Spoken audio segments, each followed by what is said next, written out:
All right.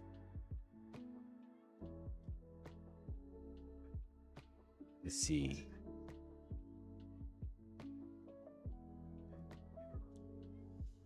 All right, so now we're live on YouTube. Perfect. All right. Actually, let me put this over here so that I can actually see the chat on YouTube as well.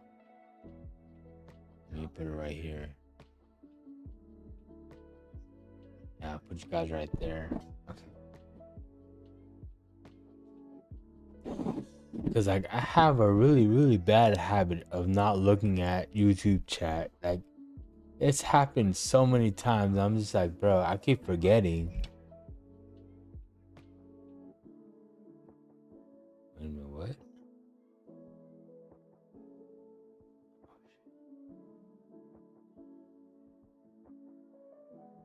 Happy day of birth, Alex.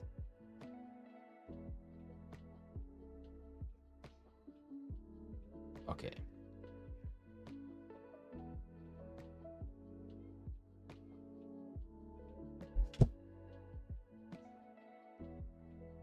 Okay.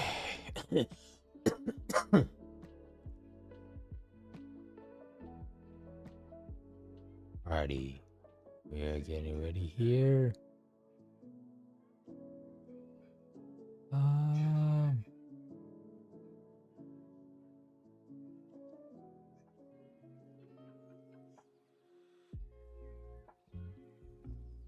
Alright.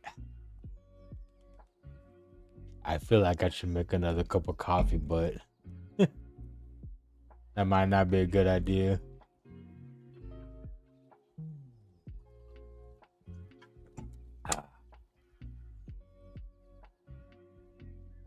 Okay. But yes, welcome in Twitch and YouTube. If this is your first time in, welcome.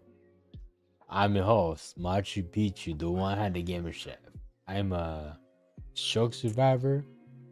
I lost a whole left side of my body and been doing everything one-handed for the past 3 years now.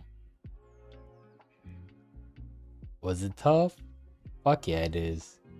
Fuck yeah, it was, dude. That shit was hard as hell, dude. But you know what? I did it.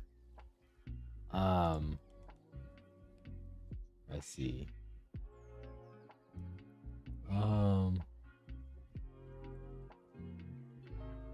Let's see. Ward, you ready?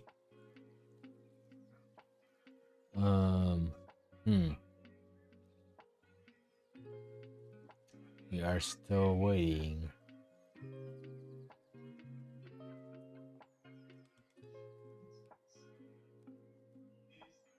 Okay.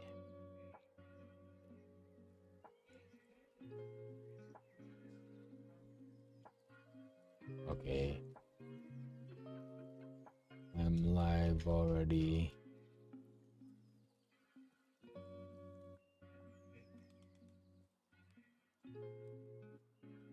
I'm live. Let's see.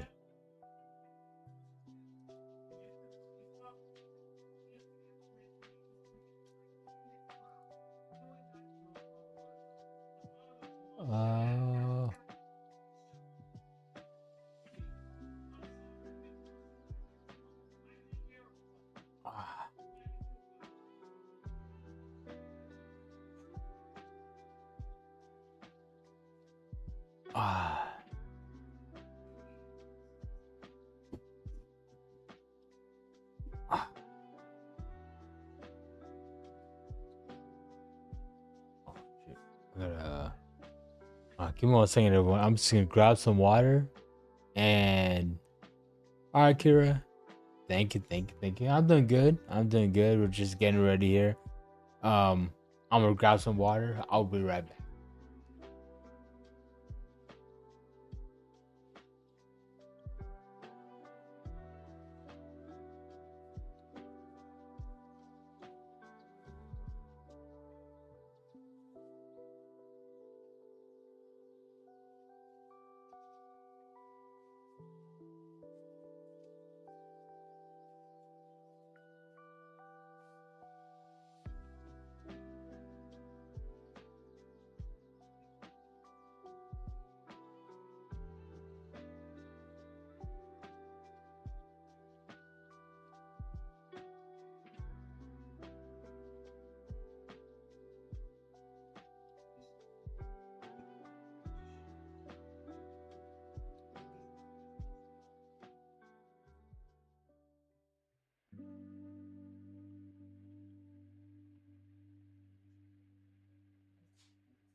Okay. Whew. It's okay.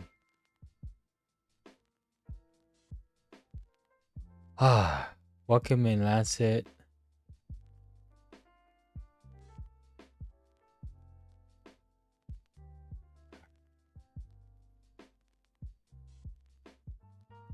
Okay.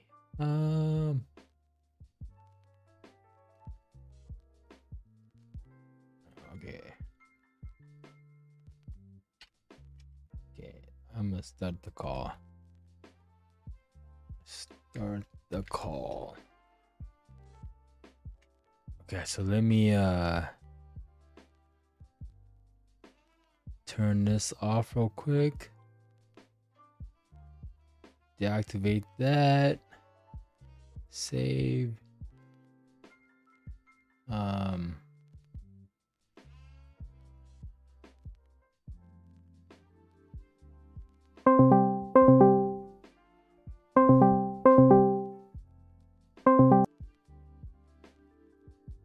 Oh my god, what the hell? I don't know. Let me do blur for now. Nah, fuck, it's ugly as shit. Actually, you know what? That's fine. Okay. How is it going? What up? Hello. Yo, It going. I hear that. Mute you. I did that dumb thing where my time No, blindness not was yet. like, Not hey, time doesn't exist. And then I found out time does in fact exist like 5 minutes before a really important thing I Why had to is do. my screen not showing up? That's great. Uh-oh. Hold on. Uh-oh. Studio.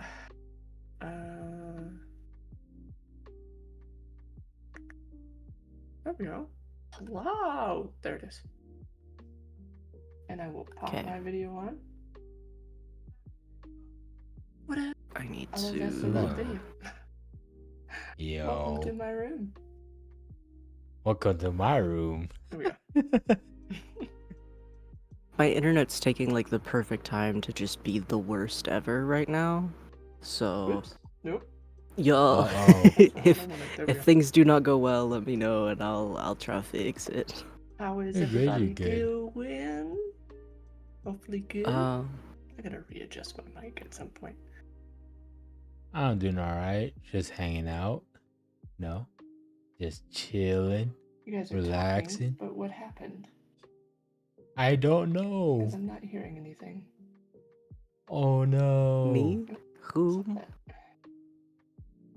I can hear Void. I can hear Wisdom. I hear You know myself.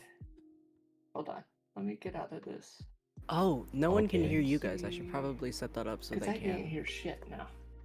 Uh-oh. Everyone can hear you guys on my end. What has happened? Uh-oh. Why is Discord doing this? Voice and video settings. Discord. Voice. Yeah, right? I hear Void. I hear Wisdom. Perfectly fine. But I think Wisdom cannot hear us. What? What's Hold up, on, let me Sky? disconnect. Okay, so Wisdom is out. Oh, Alright. oh my gosh. I hear nothing. What has happened? Do you hear anything? Oh no. Wisdom has been I have an idea forcefully of what just happened. deafened. Let me turn that off. Oh no, Wisdom can't hear us. Oh shit. I'm still troubleshooting. It's alright, no worries. You're good. You're good. I know you can't hear us, but it's okay. It's okay. There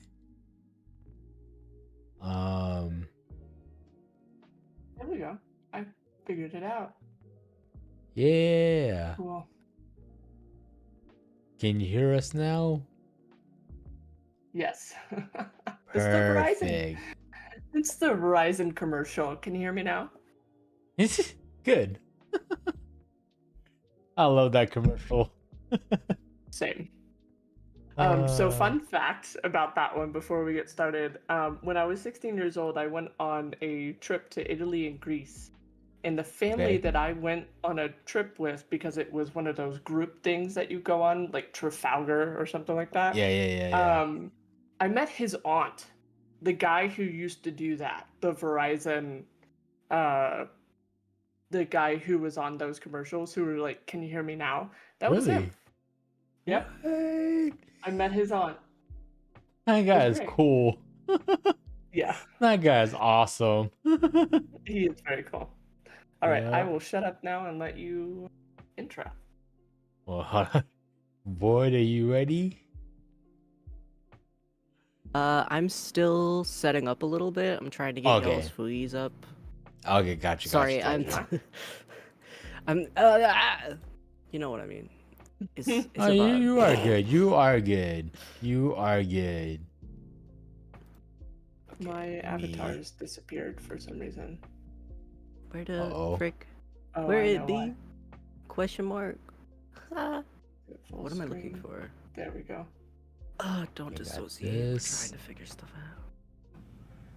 out. Mute tab. Bro, I feel Close that. that. Where's the pop-out It's always window? right when I'm in the middle of something that my brain's like, actually, I think I'm gonna turn off, and I'm like, wait. No. Yeah, I feel that. I feel that with every inch and fiber of my being. Oh God. Oh, Oh my lords. Alright, I got both you guys tabbed up now. Perfect.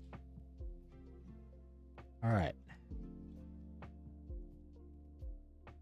Okay, so we're looking good here on YouTube and Twitch. Let me get yours. Machu, you do not have your 1805. Fuki set up, but that's okay. I'm sorry.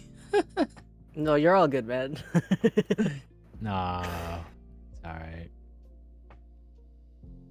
That food is Oh, no, actually pretty switching cool too though. I close. like that.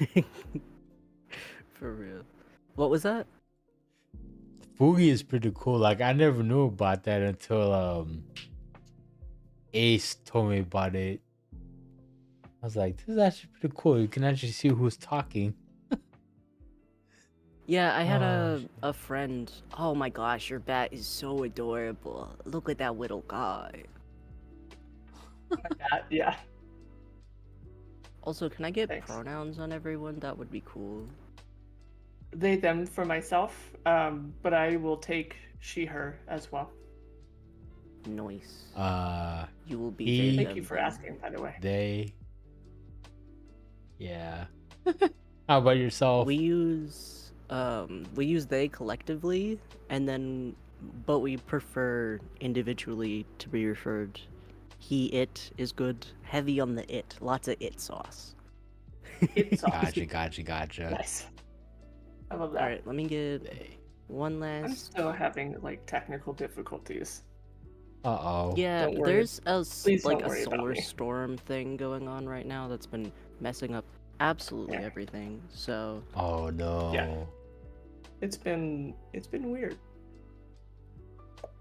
Well, I have this new feature on my Twitch called Stream Avatars, and I literally have avatars running at the bottom of my Oh. screen. So if you're watching my Twitch, you will show up as an avatar at the bottom. oh, you do have yours gotcha. set I up. see that. Machu, yours is so cute. Is it? Oh, what am I? Wait a minute. Massive, big man. I don't see Machu on here. I don't think you're watching. I Oh, there am you are. watching. I got you. There you are. Who is? That's who is so your guy? I cute. don't know. I've got. You I've can got look y'all. like- I look like Saitama, I think. All right, we got the homies on the shoulders. We got everything good. Yep. All right. There you go. Okay, so Let me let's change. minimize this. All right, let me go make sure I'm watching you, Void. There you Lancet are. is asking Void, how is Doggy? Doggy? Oh, the pupper is good. He's a little concerned because people are having a barbecue outside, and he is upset about it. But Aww. him doing him best. Yeah, I Oh. feel that. What kind of dog do you have? He's a Black Lab Australian Shepherd mix. He's the best boy ever. To be honest, I love him so much. How is his shedding, by the way? Because Oh, he's an really- Australian Shepherd. He's really bad. It's so bad. Oh, I'm like God. this close to turning him into a sheepdog, and by that I mean like harvesting his fur Yeah. for for fiber production. Oh, Like, God. Yeah, I get that. alright, let Alright. me turn on my OBS virtual camera. That way y'all have a thing of me. Oh, cool. Yeah, that'll help. Uh-oh. If that It works. says nothing. 404 not found. That's what I'm seeing. We don't see. Oh, there you go. There we go. There we go. Got you. Okay, love that. cool. Ooh. I love that a lot. Yeah, that's actually pretty cool. Oh, I see. Alright, I feel like this is cute. We got the homies, got the friends. Yeah. All right. Yep. I'm good to go. Hello. I'm good to go. All right. Wisdom, you good to go as well? Yep, I'm good. All right. All right, cool. Well, welcome in everyone to another episode of Second Chance Warriors. Today we have another special guest. We got Void Spoos here. We also have my co-host Wisdom. Welcome in everyone. Hello. Yeah, Wisdom, Void, you guys want to say anything about yourselves before I actually start? I'll let Void go first, and then I'll go Okay. after. Hi everyone. I am Void. Void Spooks Voidin. We are a system that does the streaming. We had Stroke back in November and got invited to Second Chance. I don't know, a while ago, and it's been really, really fun meeting people with similar experiences and stuff. It's been chill. Yep. I feel that. I'm Wisdom. You can also call me Vic. I had a stroke back in 2022. I was very lucky that they got to me very fast. But unfortunately, I suffer from migraines now due to my stroke. So I live with perpetual migraines. And the occasional moment in which my left hand decides not to hold on to anything. It's great. Oh my god. Hi everyone. I'm Machu Picchu. I too had a stroke back in 2022, literally 2 months after Wisdom here. And I lost the entire left side of my body and it sucks. But you know what? I adapted completely to my right hand only, and I'm still working on recovery, just doing what I can. But all right, Void, if you would like, feel free. The floor is now yours. All right.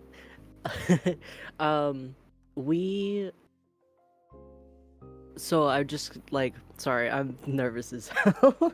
It's You're okay, good, no worries, you're no good. worries. Take your time. So I feel you a lot with the migraines. We had migraines like occasionally before the stroke, but holy shit, it got so much worse afterwards. Oof. Damn. But yeah, we had 2 strokes back in November of last year. And we kind of have an unfortunately not unique, but unique to the people that I've met who have, well, not all of the people, but like Mhm. most of the people that I've met experience when it comes to our stroke journey, because we haven't received like medical help for a lot of the issues that we faced, because the place that we live in does not have very good healthcare, and we faced like a lot of medical neglect. Oh. So, without stating the city, what state do you live in? I live in Alaska, and Got because it. it's so separated from the rest of the Yep. United States, it's Yeah. really hard to get good doctors. And because there are not a lot of places to go to, basically what happened is we had a stroke and we went into the hospital, and that doctor was really, really, really bad and wrote off all of our stuff as anxiety. And Sorry. since that's in our chart, and all the other hospitals can read that chart because they're all like connected, Mhm. um, then it just lends this sense of discredibility to the experiences that we have. So every time we go to a doctor, whether it's like a neurologist or whatever, we've got this massive backlog now of like every time we've gone to the hospital for like seizures and the 2 strokes we had, and just like not gotten any help whatsoever. Mhm. And so we've kind of been raw dogging this shit. Damn. um, and weed has helped a lot, which I found apparently helps a lot of people in stroke It does. recovery. Yep. Mhm. Yep. Yep. Um, therapy has helped a lot because Right. it's been a really traumatizing experience. Like a stroke in general, I feel like no matter how it goes, is going to be a really scary, traumatizing thing. I Oh agree. yeah. And then it's been a lot of just like, we have autism, and we're like a Mhm. really high masking autistic person. And So, I am the same with you. I have autism with ADHD, so I completely understand. So, yeah. yeah, and it's we kind of learned that we can't mask anymore to a certain extent. It's hard. For a good while afterwards, it was just like, hey, masking is what is regulating, like masking is dysregulating my nervous system to the Hmm. point that if I try to do this, I'm gonna just have seizures all the time.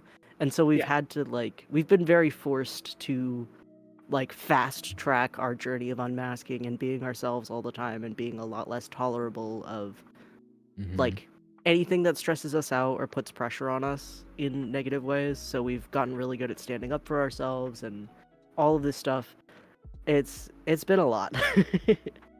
Well, I, for one, would say I'm very proud of you for the fact that like you've gone through that journey. Oh I yeah. feel like Thank you. masking is actually very detrimental to us as autistics.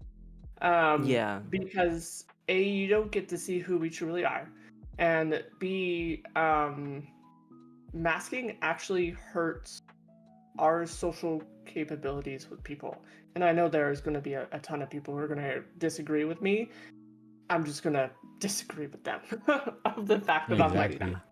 If you don't like me the way I am, then I'm happy to have you not in my life. Thank you. Exactly. Exactly. Yeah. Exactly. 'Cause I mean, like, it's so hard, to live with something, like, and people just don't understand it. They don't know how to be around it. Yep. So for you having, for the both of you having being autistic, like, you're doing your best to say, hey, look, I have something going on with me. Please, I need you to Mhm. understand where I'm coming from. Like, it's hard enough as it is for me having it, but please understand where I'm coming from. Yep. Yeah. And I feel for the both of you. Like, I mean,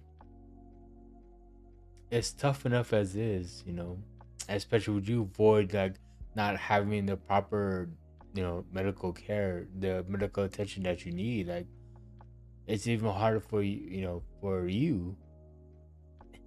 I can only imagine, the headaches, the hardships you're going through with all that. Like, I can only imagine.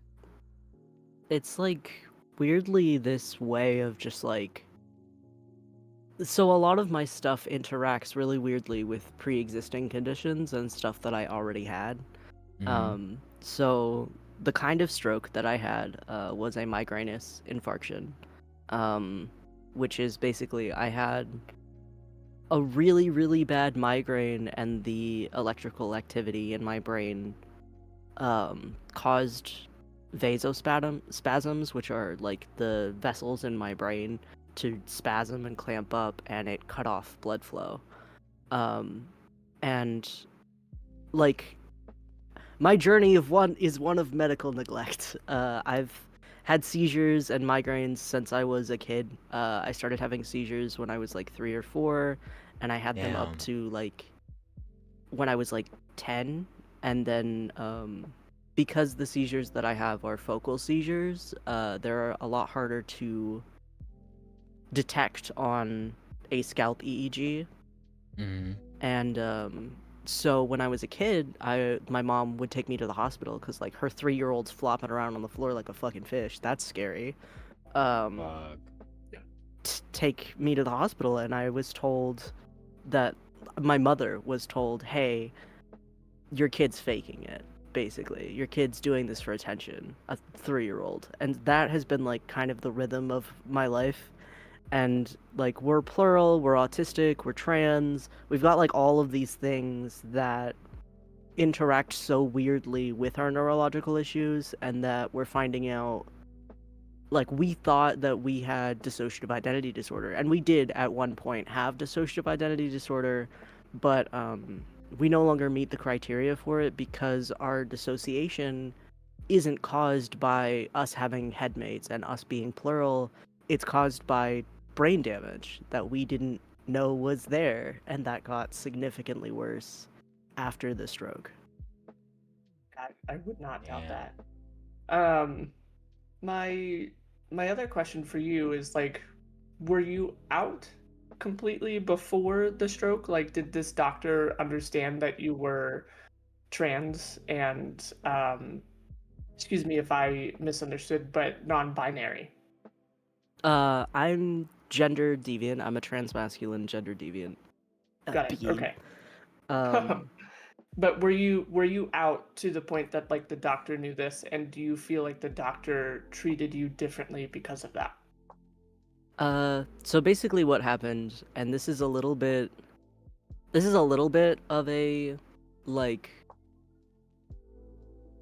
I don't know, this is a little bit heavier than what I would normally share, but I feel like it's really important for context. Okay. Um, Mind you, you don't need to share it if you don't feel like it. yeah, Yeah. it's more of just like I get worried about making other people uncomfortable, but I feel like this is Got it. a conversation that's important. Yeah. I had been sexually assaulted, and I had gone to that same hospital for sexual assault testing with another victim of that person. And this played a massive role in my stroke, and this is kind of a part that I've never really talked about publicly, but a lot of the reason that we had our stroke in the first place was because we had a really, really bad experience, and that made it so we couldn't sleep anymore. And the combination between like the not being able to sleep and the migraines, Yeah, it that would not help. caused a at lot all. of issues. Yeah. But we went to the same hospital when we had our stroke, and we're going into the hospital. We have like half of our face, like half of our body is no longer working. We're slurring our words. We can't speak clearly. Like every word is drawn out. Yep. And we go in, and we have a friend that like drove us, and they're super fucking concerned. Everybody's freaking out. And we can't feel half of our body. Like the whole left side of our body feels numb, and we can't walk. Like we're tripping over our leg, and like our face is like visibly drooping. We go in, and the first thing this doctor tells me, she comes into the room, and she's like, I think you're really stressed out. No, the first thing that she said to me verbatim was, so I saw that you were sexually assaulted recently. Wow, that's not even That- that's not a correlation that's to not what's a going Wow. on. concern. Not at But she all. Wow. basically Wow. yeah, and she told Yeah. me that I was just really stressed out and that's why I was acting like this. Keep in mind, I think every human being, if you think about it logically, understands that you can't make half your face go limp on purpose. Yeah, That's there's no true. way. There's There's no way. That's absolutely no not a way. thing that you can do voluntarily. Yeah. But basically, she told me that there was nothing wrong with me, and I remember I was with a friend's dad, and he agreed with like he didn't agree with the doctor as in he knew something, but he's like, yeah, well, if the doctor says that's the way it is, that's the way it is, you know, because like Oh, no. as Fuck. yeah, Oh, and so we're Ugh. just like laying in this bed, and like we remember getting up out of the bed and being like, I need to go to a different hospital because I'm gonna die. I'm gonna die if you don't get me a different doctor. And we yeah. almost did. And then because that was in our record, when we went in for the next stroke, Mhm. same thing happened. We got told like, yeah, there's nothing wrong with you. You're fine. And they've done testing, but unfortunately, testing doesn't mean a ton when the doctor's already made their decision. Yeah, Um, like, did they even put you in for a CT scan or a MRI at all? yeah, Right. they did. They did a CT scan the first time they did a Okay. CT scan because I had to beg for it. Like in the middle Okay. of my stroke, I had to like beg for them to do imaging, Which, by and the way, they came should back. not happen. Yeah, it's super Really? fucked. Like it's like every time I talk about this, I realize more about like just how messed up and not okay this was, and Correct. it's weirdly vindicating. Like, Hmm. Mhm. sorry, I'm gonna cry a little bit, but that's okay. You're Crying fine. is Oh no, really you good for are you, and fine. you You are shouldn't fine. You suppress are good. crying. Yeah, you're completely um, fine. You are fine. um, but yeah, this was like super fucking traumatizing, obviously, Well, and yeah. just it, the it makes you feel like you're crazy. Yeah, Yeah. It makes absolutely. you feel like nothing happened and you were just stressed and that you have some kind of like mental disorder that makes you like attention seeking. Right. It doesn't make you feel No. like something happened to you, and when you're suffering the effects of a stroke, you're like, I don't know if either of y'all have experience with like post stroke like emotional regulation issues. I was horrible. I literally sat down for a week and just fucking cried. So Same. I Yeah. completely get it. Um, The worst for me was the anger. Like I would just Yep. have random outbursts, and I'm not an Mhm. angry person. I've never been. Like I was an angry person when I was a kid because I was like Mhm. dealing with shit, but like Yeah. Yeah. I have a very good handle on things, and I punched a wall and I Yeah. like would scream at people. I would scream at my dog just out of nowhere. I would just feel so just out of it and out of control. I felt like a kid. I felt like a toddler who just didn't have any emotional regulation. So To give that you some insight on that, whenever you have brain damage in any way, because quite literally a stroke is brain damage, it can cause an issue of an imbalance of everything that's in your brain. And 100% you're going to go through an entire emotional roller coaster. So this is what you're stating to us is completely normal. Completely Yeah. normal. Yep. And what I don't understand is why there's a lot of people who would state that that's not correct. And I'm like, yeah, okay. I'm not even a doctor and I know that. Right. yeah, For and real. the thing is like in the age of the internet, like I Yeah. feel like I've become a neurologist. Like I never finished high school, but I go into a doctor's office knowing more about what's happening to me and like Mhm. knowing more about the terminology and knowing more about what's going on because I've gone to like 6 different neurologists trying to find someone who will treat me, and half of them didn't know what a migrainous infarction was. And I'm like, that's the most common type of stroke for people our age. Like Yeah. that's very, very common in the world of strokes. Why Which- do you not know what this is? Right. And it just Um, kills all faith in the medical system.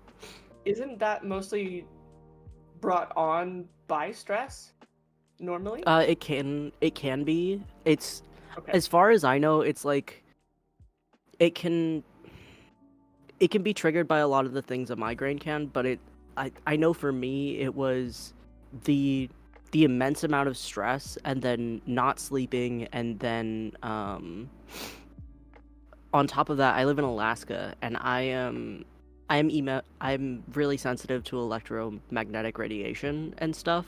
And we Oh. had some solar storms going on at that time. We had a big coronal mass ejection, and because I'm so far from the equator, we don't have a lot of protection for that here. That's why we have like aurora borealis and that kind of stuff. That's the like light caused by those storms. Yeah. It's really interesting and cool, but it is a factor that had a play in what happened to us. And I don't know. That makes sense. I don't know if migraines infarctions are usually caused by stress, but it makes sense if they would be, because like stress kills people. Like Mhm. it's not Well, just this simple like, oh, you're stressed out, have a martini and take a nap, you know? yeah, that's yeah. I know that strokes can be brought on by stress, but it has to be a heavy amount of stress to the point that your body is to a breaking point. Yeah. But I mean, not all strokes are stress. Mine was from COVID, and the fact that I developed a blood clot this length of my neck, basically, in my carotid artery, and my carotid artery had a nice tear in it. Because I remember being on the way to the hospital, and literally the EMT was like, "You're too young to have a stroke." I was 33 at the time, and he's like, Yeah. "You're too young," and I'm like, "Cool. Why are you saying that to me?" Because everything that I'm dealing with right now is pointing towards a stroke. And when I got to the hospital and they were like, "It's probably fine," they put me in for the CT scan, got it back, and next you know, it was all hands on deck. And everybody was scrambling, and I swear there was probably somebody in the hallway screaming. But it was, yeah, it's traumatizing to go through. And I think the one thing that irritates me the most is the fact that I constantly hear it of, "Oh, it's stress. You're too young for this. You can't have this. There's not a possibility of that." And I'm just like, you guys are doctors. And it's like you're not listening to the patient at all and not seeing the signs. And yeah, I just get so irritated by it. So the fact that like you told me that they're like, "Oh, it's just stress," and I was like, Nah, man, okay. nah. It's more than Yeah. that. Yeah. And the It's thing is, always like, more than that. I've become so defensive about Yeah. it that like you were like, oh yeah, strokes can be caused by stress. Well, it's like, yeah, that's a thing that I know. That's a thing that I understand. Yeah. I could feel myself getting defensive about it, where I'm just like, no, it wasn't just stress, it was real. And it's like the fact that stress is so pushed off as like, oh, that's not a real thing. That's just like, oh, you're freaked out over nothing. It's so detrimental to your well-being as a human. Like it's Mhm. not good for you to live like that and have to worry about those things. And to the way that the healthcare system isn't safe. Like it genuinely, I remember like laying in bed, like laying in a hospital bed and just thinking, I need to get out of this country. I need to get out of this state. There has to be somewhere I can go that this doesn't hurt me Yeah. anymore. Right. You know? Colorado is a really great place. And like it's just like it's very much just like I don't know how to exist in a world where like they keep telling you, oh, you have a like you Google what do I do if this is happening to me? Like what do I do if like this and this and this is happening? What do I do if these symptoms are happening? And it's always like, oh, you go to a fucking hospital. And it's like, okay, but I did that. I tried that, and they like I don't know. Have either of you had like seizures or anything? I've not had a No. seizure. No. No. I have epilepsy, and Okay. Oh. one thing that is unfortunately very common in people who have seizures is medical professionals using pain stimulus incorrectly and just torturing you. And so Mhm. I had these experiences of I would be having a seizure where I couldn't breathe, and like the seizure had been going on for like 20 minutes, and my roommate would call the ambulance because my face is turning purple, and I'm asphyxiating because my diaphragm has relaxed. And Mhm. you have the EMT come in. He tells you, hey, there's nothing wrong with you, you're just being dramatic, that doesn't look like a seizure. And he starts to do sternal rubs. Not what a sternal rub is, you take your knuckles, and it's an outdated thing that is not supposed to be used anymore. Mhm. You take your knuckles and you run it against the person's sternum, um, hard, and you're supposed to do it for like 20 seconds max to like check and make sure that this person is conscious and aware. If they react viscerally because it's painful, that means you don't need to intubate them. If they don't react, that means you need to intubate them. And Okay. so I had this EMT doing that consistently for like the entire hour it took for me to get to the hospital, and then Mhm. telling other EMTs to do the same thing to quote unquote keep me awake. So I would be seizing completely unresponsive and not responding to the pain stimulus, and then I would just be screaming, like Right. begging and screaming, like coming out of the seizure, gasping for air and screaming, and then just going right back into it. And that for an hour, it just like, you want me to call the hospital again Yeah. after that. Yeah. And like that has happened in 2 different states with 2 different EMTs in like completely different states. That has happened to me twice. Well, to And it be has happened fair, once from a doctor in the hospital. And it's like, I Oh, don't want to go to the fucking hospital anymore, bro. yeah. that's One thing I do horrible. know about like EMTs with their training is they only have 6 months training, or less than That's that, terrifying. before they go out into the field. And that's Oh, one of the that's not things that's enough. like, yeah, it is. That's very terrifying. So the fact that you had a doctor do it as well, and I'm like, bro, you have more training. Like you should know not to do this. Exactly. Um, yeah, I don't. hmm. I'm iffy with the medical field simply because there's a lot of doctors who literally only study the bold lettering and don't study anything else. And it just bothers me so much I because think there's it's.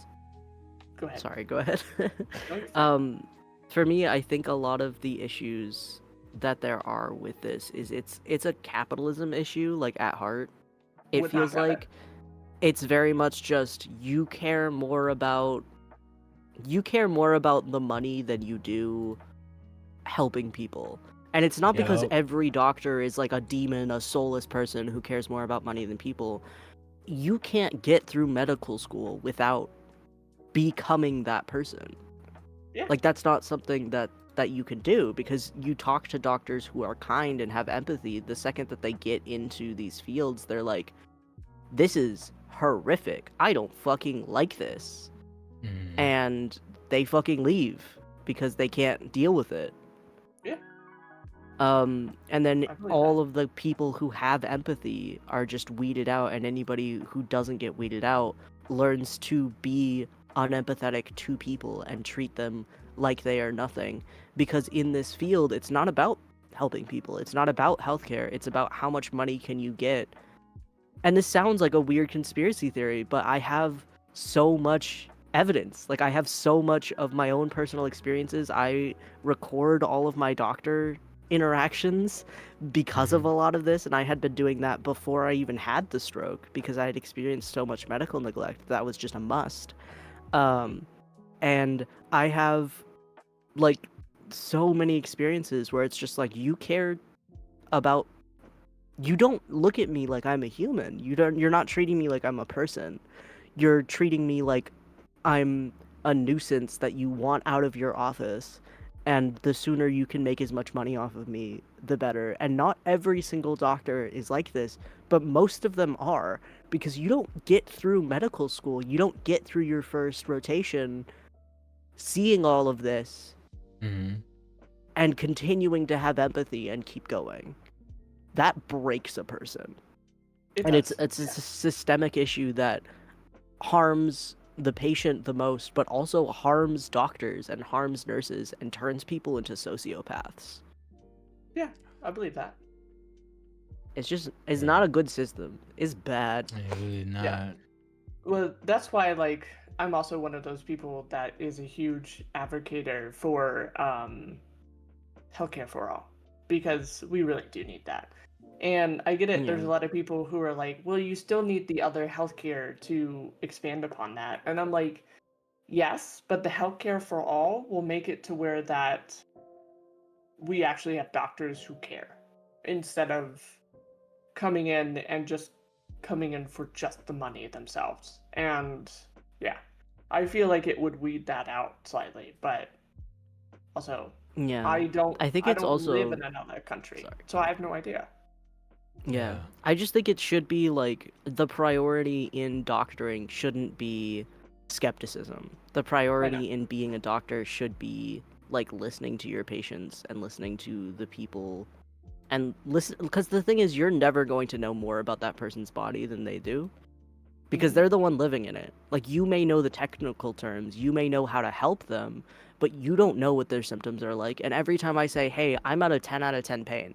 I don't want to exist right now because of the amount of pain I'm in." They're like, "Oh, are you sure you're in a 10 out of 10 pain? You're not screaming right now. You're not like screaming and writhing on the floor. If you are stuck in a 10 out of 10 pain for the last 5 hours sitting in the waiting room, Yeah. you're going to Mhm. stop screaming eventually." I mean, there's people who also deal with this pain every day, like yourself, who we just learn to live with it. Like Mhm. I have a migraine at work that sometimes hits and I have to take my rescue medication and I still continue on working. And some people are like, "Why are you not going home?" Well, I have work to do. I can't just leave and leave my Mhm. coworkers doing my job when that's supposed to be done. When I get done with my stuff, then I will go home and say, "I'm done for the day. I literally cannot do anything else. I can't look at light. I can't handle this," kind of thing. And there's a lot of people who are like, "You don't look like you're in a lot of pain." And I am sick and tired of hearing that. Mhm. Yeah. Because it's to a point in which people believe that we act like we're in pain to get something out of it. And I'm a person that doesn't do well with narcotics. You give me narcotics, and I will be an insomniac for an entire week, and I will hate it and throw it out the door because I'm just like, nah, can't do that. But I'll take it if I need to get out of pain.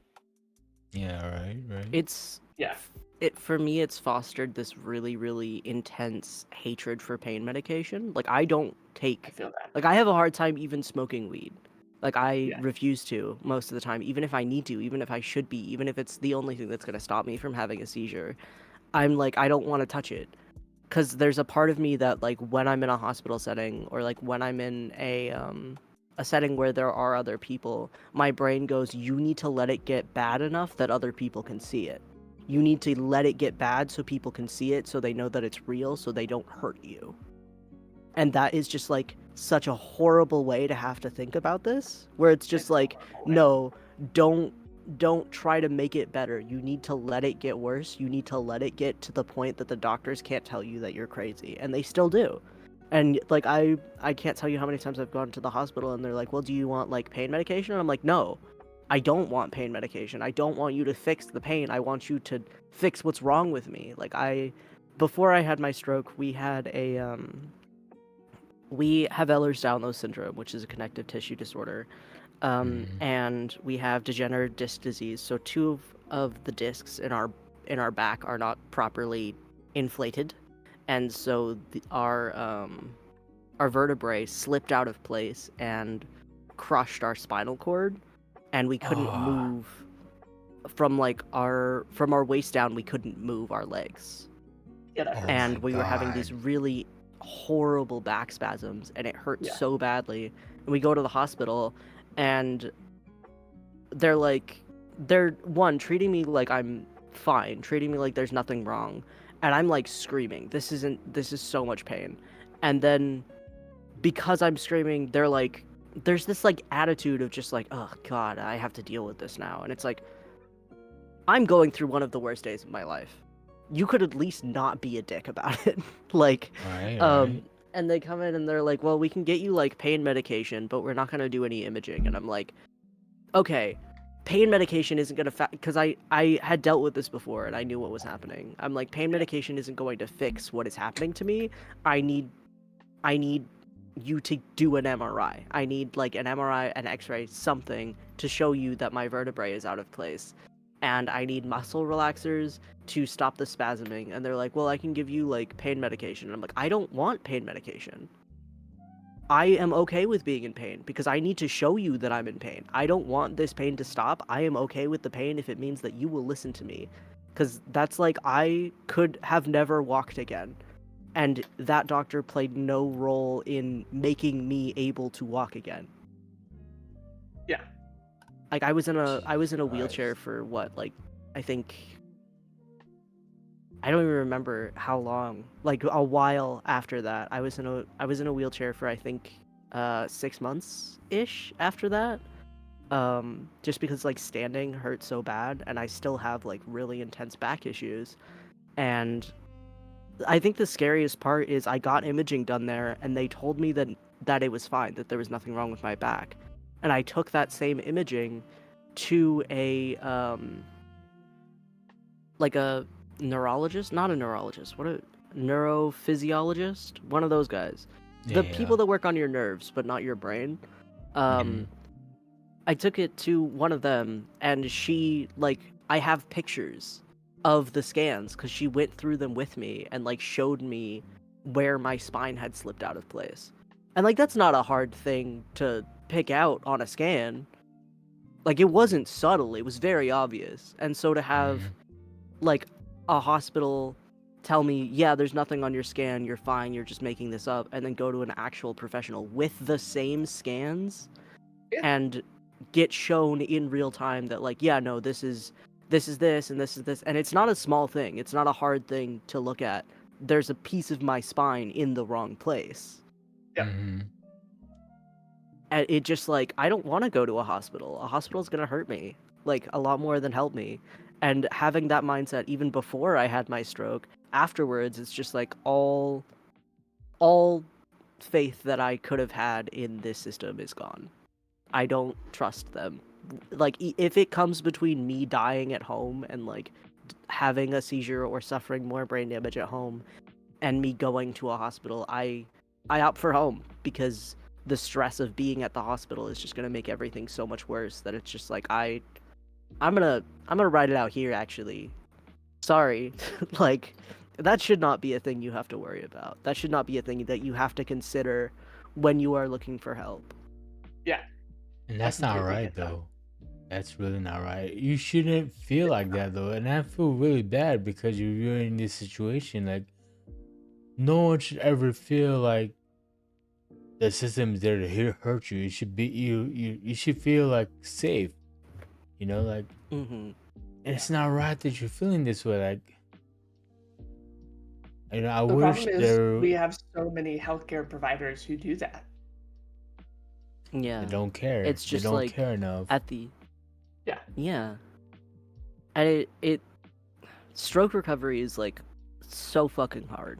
Like Yeah. that's just not an easy thing to go through, but to have to be your own doctor and to like have to deal with the trauma of the medical neglect at the same time. Like I love my therapist. I don't think I would have survived this without my therapist because she was Mhm. the only person, the only professional in my corner telling me you do not have Munchausen syndrome. You do not have some delirium. You are not crazy. There is nothing wrong with you in your brain that's making you like this. You suffered a real medical episode. That is not normal. What happened to you was not normal, and what happened to you was horrendous from a medical standpoint. You have suffered severe medical neglect.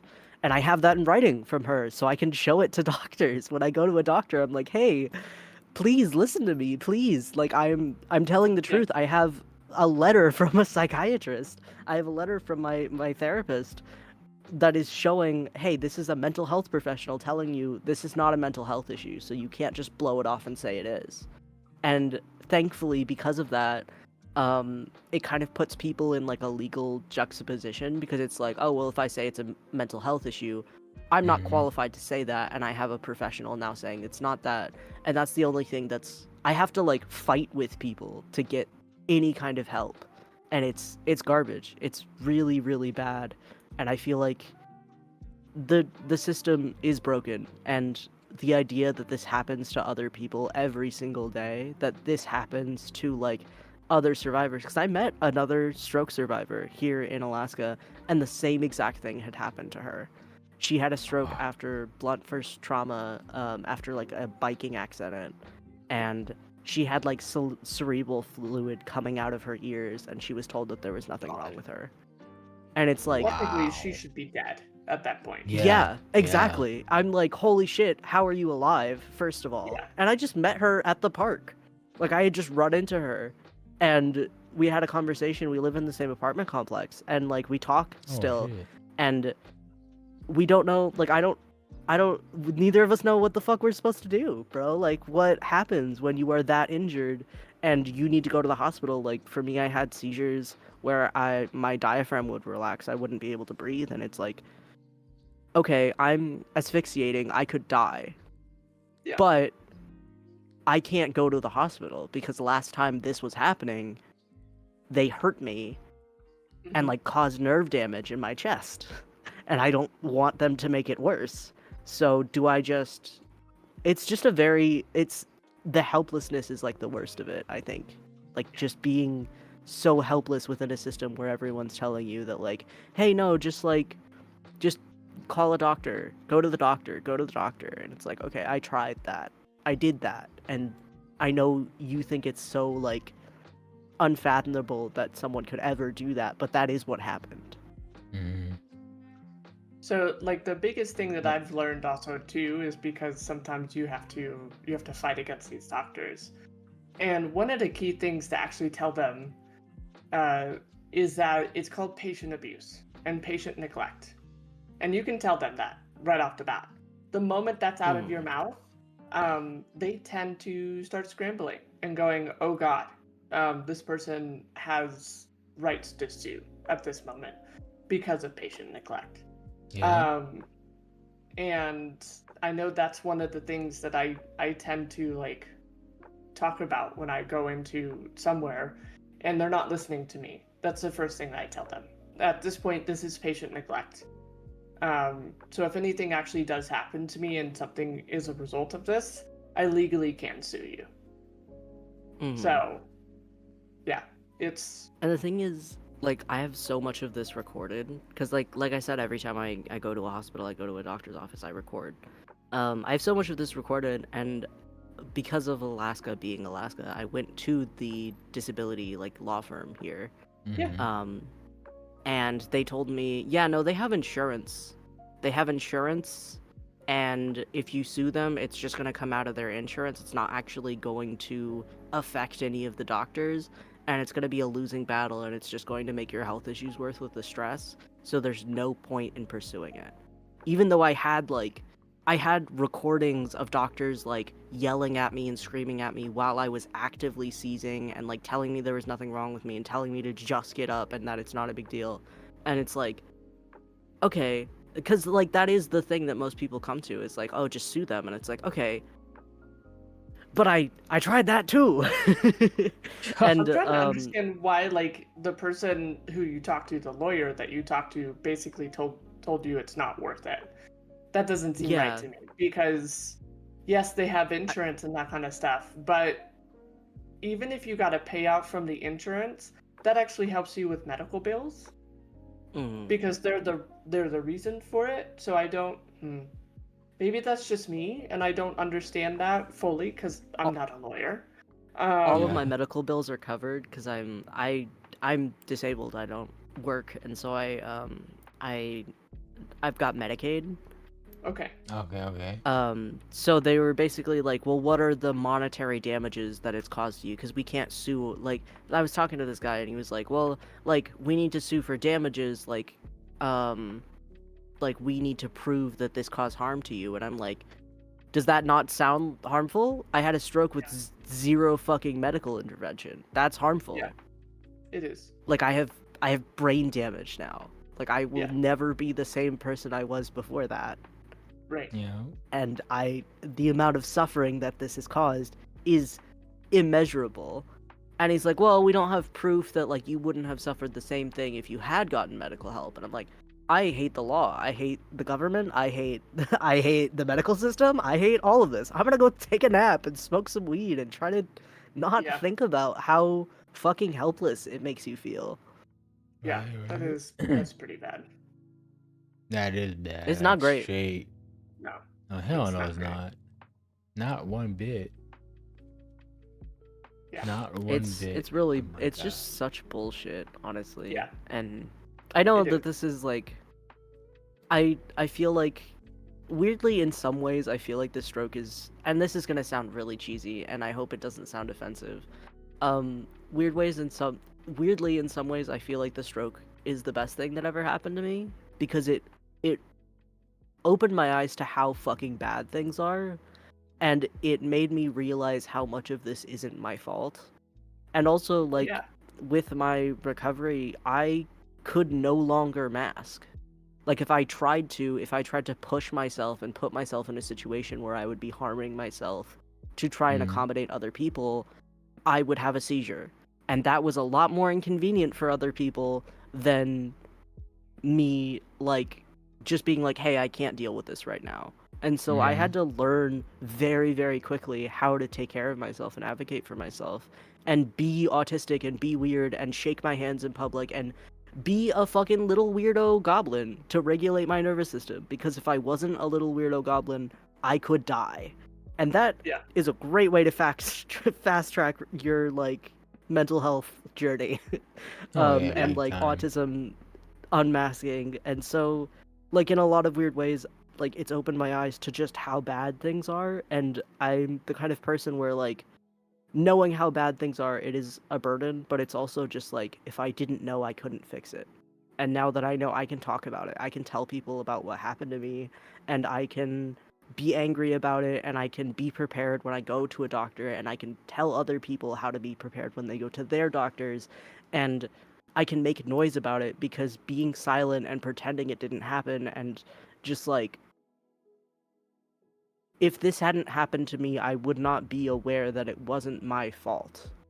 Mhm. Yeah. That the way that I have been treated my whole life, that a lot of the issues that I face, I wouldn't have ever known that they were neurological issues. I would have just thought, I would have kept thinking that, like, oh yeah, I have a dissociative disorder, or oh yeah, I'm just time blind because I have ADHD.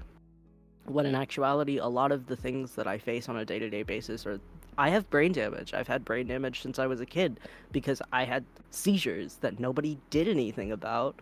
And then I had a stroke because that, like, systemic neglect over such a massive period, just, it got to a certain point, and, like, it feels like I've opened my eyes and realized how bad things are, and that it's not my fault, and it's given me so much power as a person to be loud and be myself and be like, yeah, I fucking survived that, bro. Like, you Yeah. can't kill me. No one can kill me. God tried, and I told him no. Like, Yeah. Yeah, I feel that. it's Dude, it's a hell weirdly yeah. very empowering thing. Yeah, I mean, we all survived, a traumatizing, event, like, and we're still here to talk about it, like, I just feel like, with our brains trying to kill us and failing, it gives us a chance to, really do life over the right way, but, sometimes you have to go through these hardships like what you're going through right now, and you're still fucking kicking ass. Like, you're here talking about what you're going through and all of the mishaps that you've been going through with the medical system. Like, you're here talking to us about it, and you're alive. You're alive. Yeah, You know what I'm saying, like, I- and that's what's important. it is. It's so fucking important. This might be a bit of a trigger warning, for, like, I don't know. Sorry, I'm dissociating. My head hurts. You're fine. This might be a little bit of a trigger warning, but I suffered a lot of my life with chronic suicidal ideation. Mhm.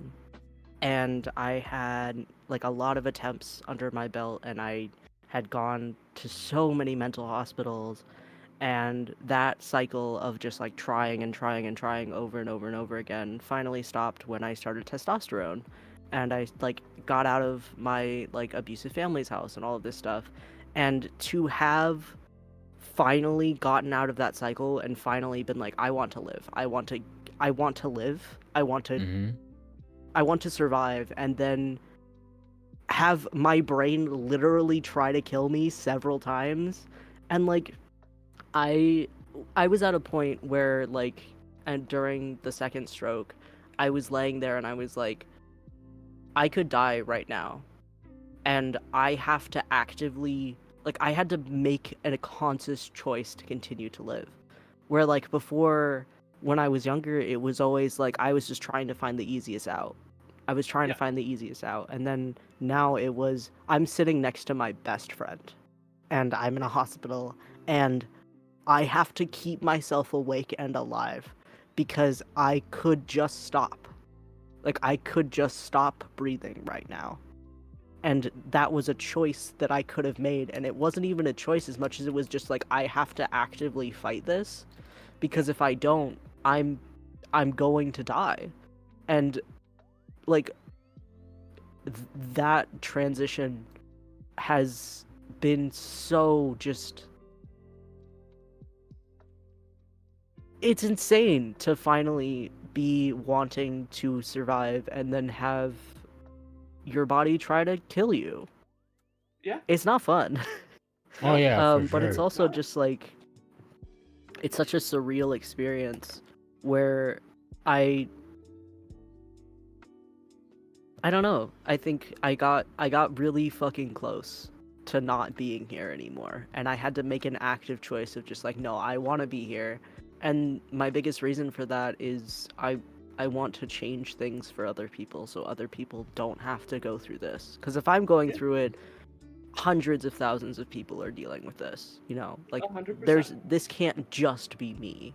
You Yep. know, Yeah. I'm just the one, like I'm the one here experiencing it right now. What about Susie? What about fucking Dave? What about all these people who have dealt with this and similar things?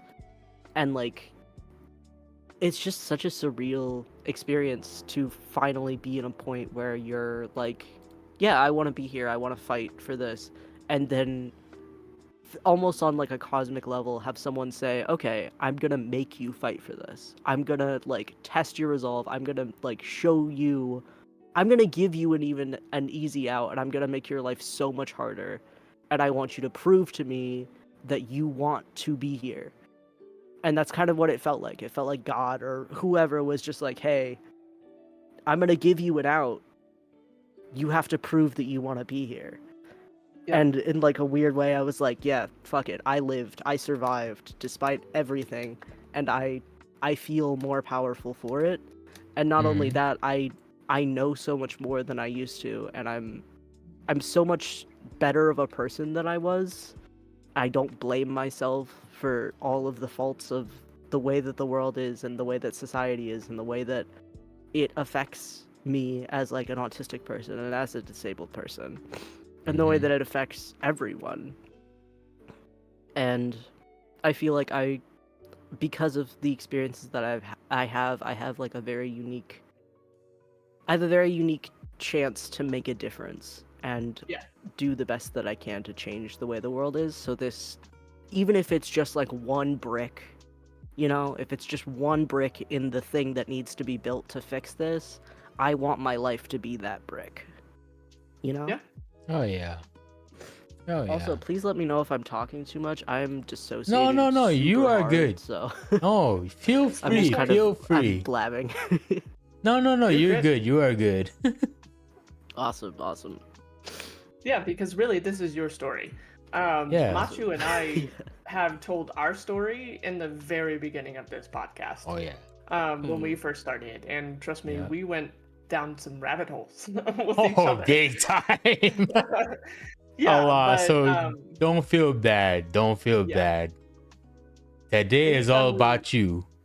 yeah, anytime we have a Yeah, guest, thank we're you. definitely gonna run down like rabbit holes with you, because Oh yeah, immediately big like time. there's stuff that like you know more than we do, so we're Yeah, definitely gonna start asking those questions.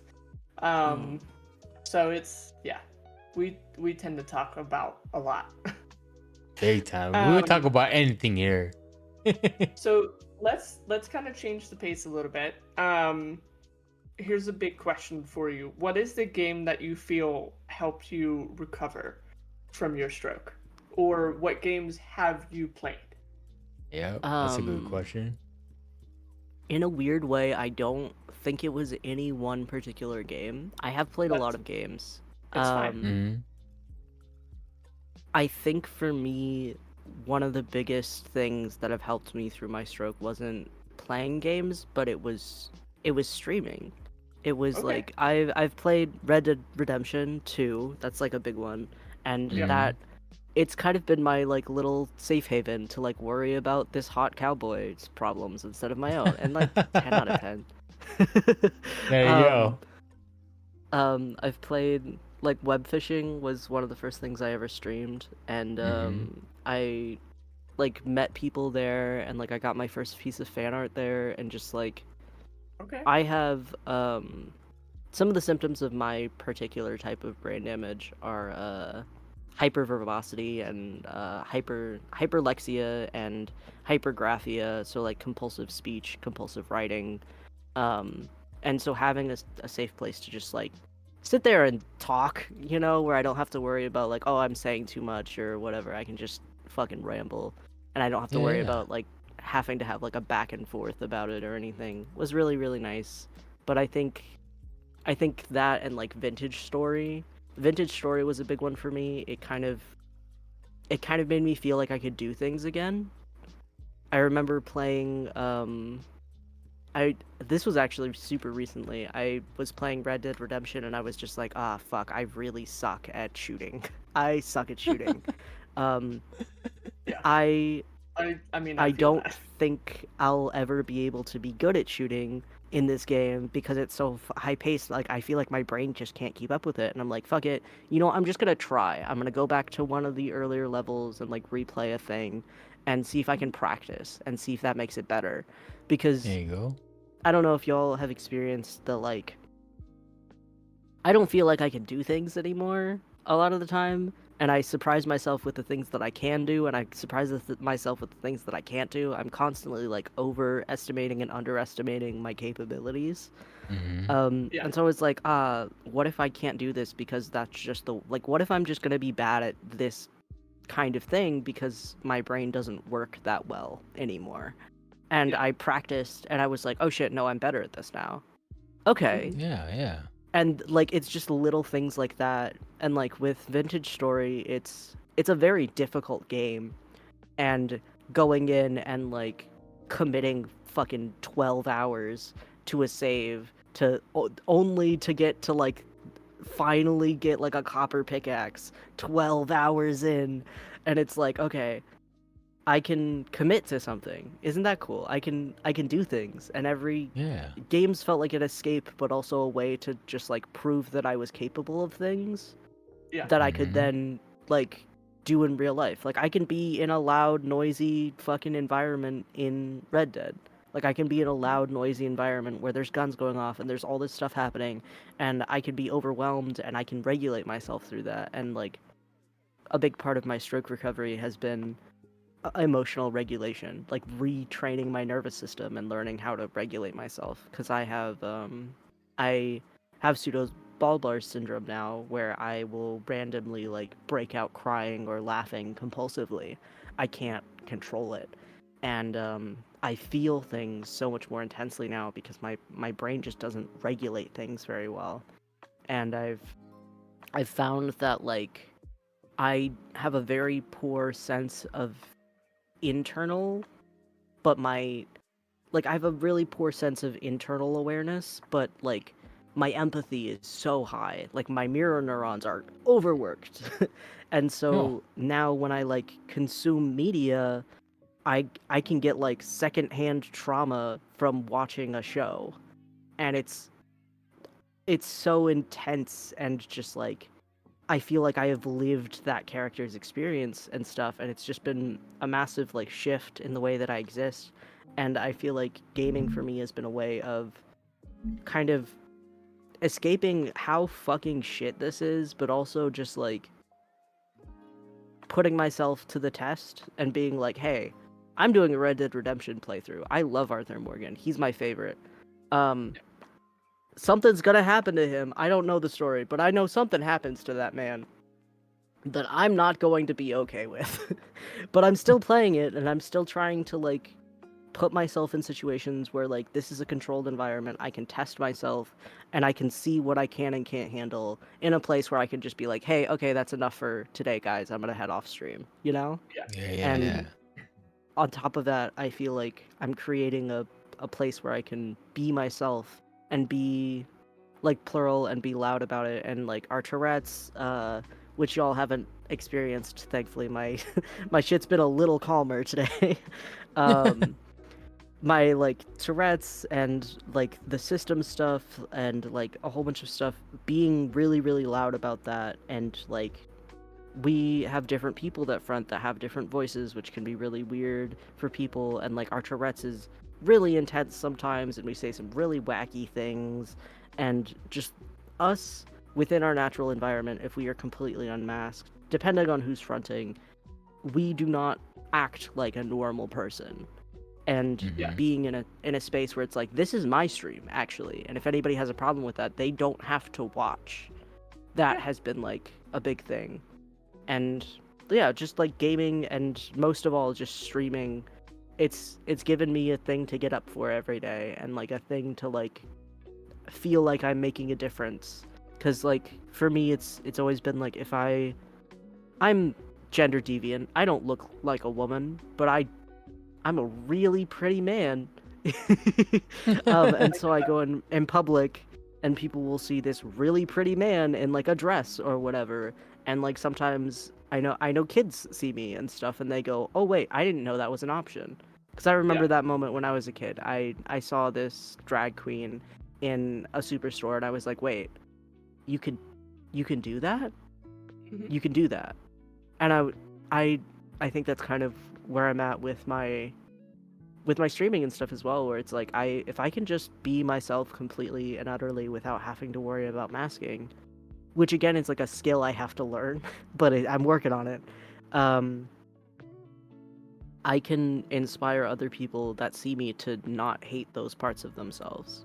To like look and see, oh, that person's ticking, that person's making weird noises, that person's babbling or doing like weird shit, that person's voice changes, that person is weird in the same way that I'm weird, and that makes me not want to hide my weird. That makes me feel a little bit safer. That makes me feel maybe I can like look into myself, discover myself a little bit more, figure out whatever. And that I don't know, having something that matters to you after stroke recovery, I feel like is really important, something to keep you going. Because I feel like whether you recover or not, for me at least, it was big on mindset. It was big on like, do I want to recover?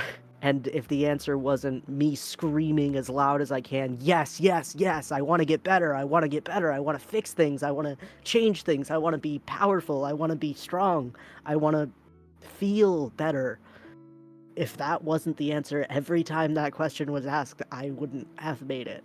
And I think that's pretty cool, you know? Yeah. Big I agree time. with that. Big time. Yeah. Sorry if that was like super intense. My brain. No, is you are fucking good. cooked You right are now. good. Yeah, my You filter are turned off like fine. 10 minutes ago. I'm in the middle of like the pre-migraine fuzzy brain, so. Yeah, I get that. Get that completely. You are fine. You are fine. You're good. No worries. But you know, it's really good to really hear everything that you got to tell us, because Yeah. your journey is an insane one for sure. Yeah, it's been fucking not so crazy, bro. It's crazy. I believe it. It feels nice to talk to other people about it. You know? Like other people Oh, that yeah. get it to a certain degree. Oh yeah, 'cause- definitely. We may not understand everything, but we definitely understand PTSD from a stroke. We Mm-hmm. understand having remnants of disabilities from the stroke. We understand Mm. all of that. So, yeah, absolutely.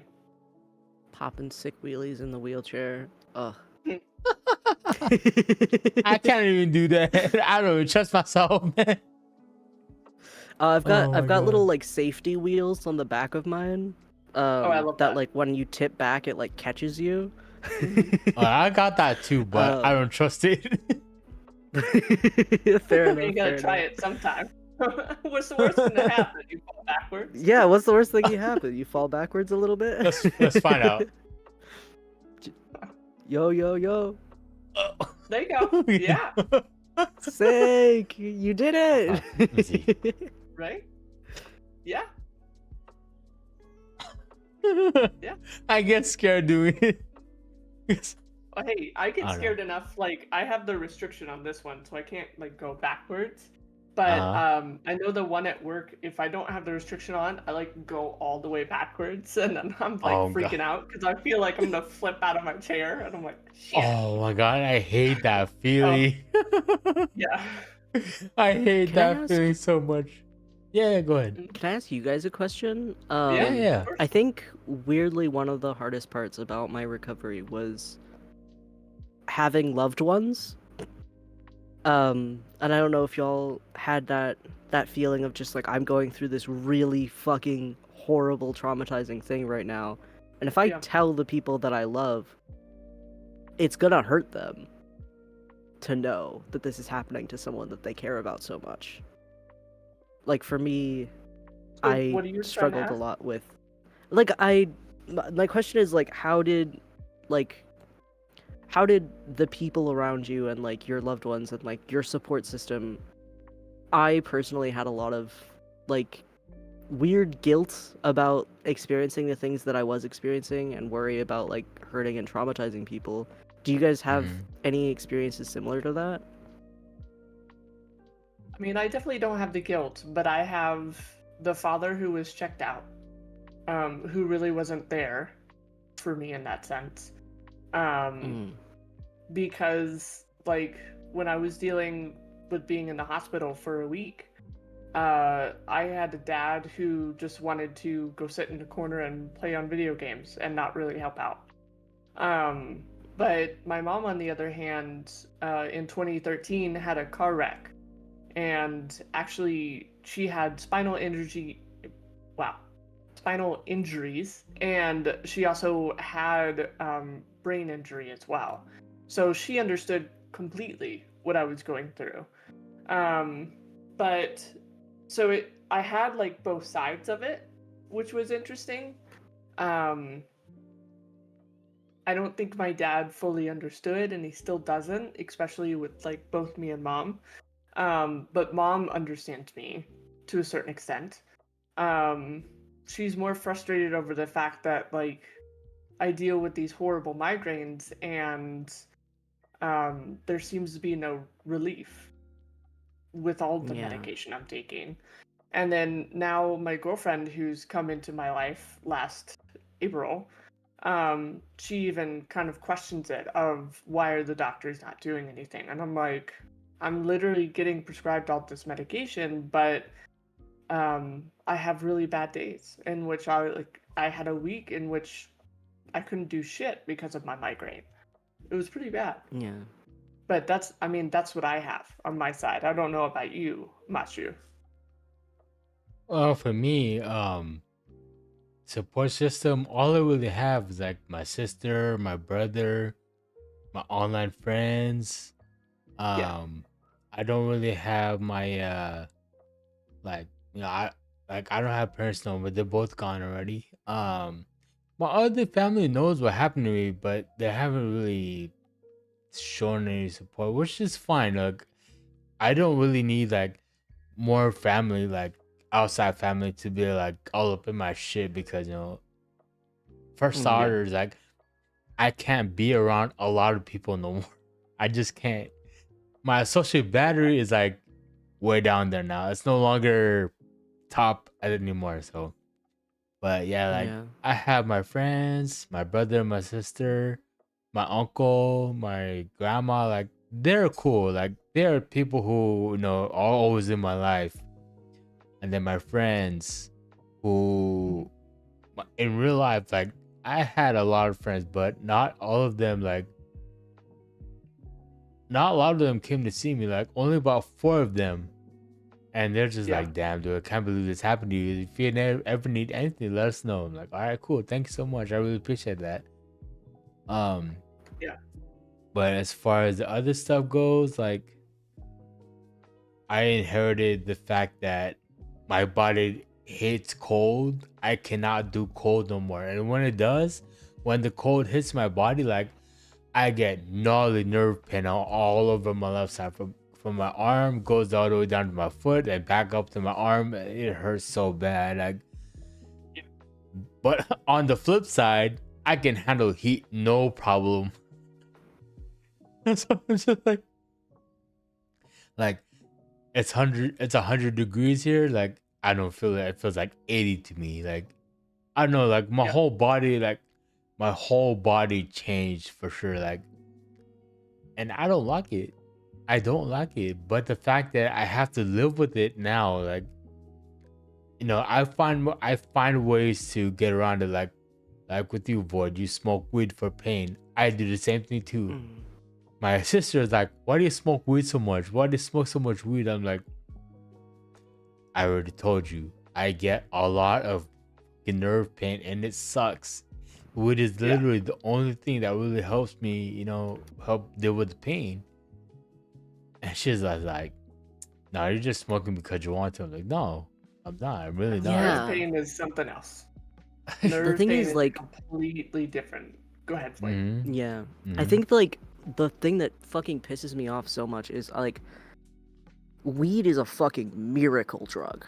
Holy Mhm. shit. Yeah. I would not be making it without weed. I've got a dab pen, and the thing is I don't even smoke very often. I've had the same cartridge since April. I smoke Mhm. every single day. I do not smoke a lot. It's 40% CBD. And I still get anxious, and I go to my therapist and I'm like, I think I'm a drug addict. And my therapist is like, you are a person that is in pain, that does not have anything else to help you. Stop calling yourself a drug addict. And I'm like, You I are agree, I good. agree. You're right. And then next Yeah. week I'll be like, are you sure? Are you sure? Because this feels like substance abuse. And this, like, anxiety of being perceived as like a druggie or like a drug user or someone who is Mhm. dependent on substances is just ridiculous. Like, Yeah. it's so frustrating how stigmatized weed is, to the point that it like affects my mental health. Like, to the point that I Right. am constantly like anxious about being perceived a certain way. And it's like, Mhm. fuck, man. Like, I hate that you have to deal with your person being like, hey, yeah, you just smoke weed because you want to be high. And it's like, no. Like, sometimes I wish I could just like, I want to just put hand on someone, like put hand on shoulder. I want you to, for a second, be able to feel what I am feeling so you Mhm. understand. Yeah. Mhm. And like, just being able to like force, like use the force or whatever to do that with like doctors or whoever, just so someone understood, like, hey, this is what's going on. This is why I'm acting this way. Mhm. Like how stigmatized weed is it sucks so much. Like, Yeah. my girlfriend, she has chronic pain and chronic migraines and a whole bunch of stuff, and she also, she doesn't smoke weed, but she eats weed, and she's constantly like, oh well, I don't need weed right now, and I'm like, baby girl, you are in so much pain, and I'm not trying to like pressure her or anything, but it's like, Mhm. you need to take care of yourself. And I see the same thing in myself where I'm like really hesitant to rely on that because it's the only thing that helps, but also it's so heavily stigmatized that it's just like, fuck. One thing that helps a lot for me personally is like, well, the only reason weed is stigmatized is because racism, so whatever. And then I'm like, oh yeah, well, I'm not racist, so I'm not gonna stigmatize weed, and I can like trick my brain. I can trick my brain into letting me do shit. Right. It's really stupid. I do find it interesting that like weed was labeled as such a horrible drug so long ago, and really when you look at it, it's there's nothing wrong with it. A It's lot of so people are much like, safer than oh, alcohol. yeah. Yep, The fact big that people are time. like, oh, weed is a gateway drug, and I was like, it's only a gateway drug for the people who are chasing a high. Hmm. That's when it's a problem. Everybody else who is trying to get out of pain, trying to fucking sleep throughout the week, or just trying to take a load off of the day, weed helps with a lot of that. Yeah. And And the thing is, sorry, go ahead. I keep You're trying to cut you off. you're completely The thing fine. is, like, for me, it's just like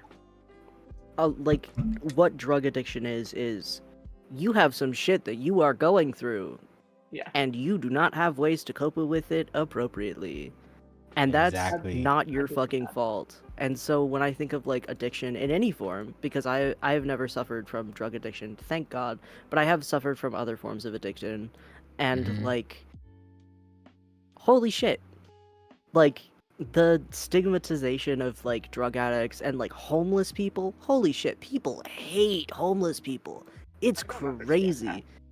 Yeah, like it's like, oh, homeless people are dangerous, and I'm like, I was a homeless people. I was a Yeah. homeless people. Like I meet people on the street, like, and I'm a very friendly, very very aggressively friendly person in public. I'm constantly complimenting people and being like, oh my god, I love your hair, I love your this, and I love your that, and I do the same thing to, like, the homeless people in my area, because like they're fucking people too. There'd be no reason for me not to treat them like everyone else. But the Of looks course. that they give you when you say, "Oh, hey, what's up? I love your hat," or "I love your bag," or like, "Hey, I noticed that you're looking around. Are you looking for something? I can help you out." Or just like anything, the looks that people give you, because it's just like they don't really get treated like human beings. They get treated like they're invisible, or like they're a problem that needs to be solved, and the only Mhm. solving is just dying. And If just, you it's a whole thing. The one thing that I always learned was like if you treat somebody as a human being, they will treat you as a human being back, basically. Exactly. Because like half the time if there is actual violence with like the homeless, it's because you've done something to provoke that sometimes. Mhm. And That and also like like drug use, yes, which and like is society again like pushing. a societal problem more than a personal Right. one. Yeah. Because I remember when I was young, I was going to, because I'm originally from Florida, so I would go to Ybor and I would go party at Ybor, and I would go out with my friends and I would be in the gay bars and that kind of stuff. And I remember the one time that I literally fucking lost my keys, and I was trying to find my keys heavily, like I had no idea where they were. And this one homeless woman was like, "What's going on? You look like you're ready to like panic really bad." And I was like, "I've lost my keys. I have no idea where my keys are." And she legitimately got up from where she was. She left her stuff where it was and literally just walked with me to find my keys. And we ended up finding them because somebody turned them into one of the gay bars.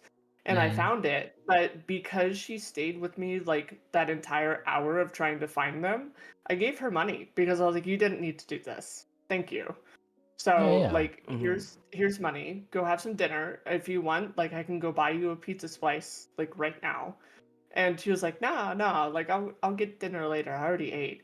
But she was thankful for the money. But then after that, like I constantly saw her out there and she was like, "Hey, how are you doing?"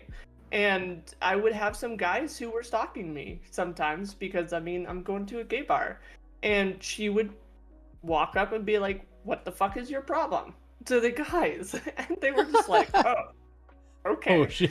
And yeah, and she's like, "I got nothing to lose." But yeah, um, it was definitely interesting dealing with all that. So I get it. I hope y'all don't mind. I've transitioned to gameplay because it helps me focus. Yeah, you are What fine. you You are playing, good. by the You way? are I good. want to know what you're playing. Yeah, what is I'm that? playing a really really cute game that both of you should get and play with me. It's a game where you're a little cat and or dog and you fish, and that's the whole game. You can like drink, and it's a social game where you hang out with your friends and you fish, and you can like draw with chalk, and it's it's really cute. You like collect fish. It's really low energy, and so it's a really great like hang out with friends and stream game. And that's why I kind of chose it, because I was like, oh, I need something to do with my hands while I talk with y'all. So One of my you're favorite good. games to like chill out and play with my friends right now is Palia, Palia. Oh, It's actually a free yeah. game. Yeah. what is it called?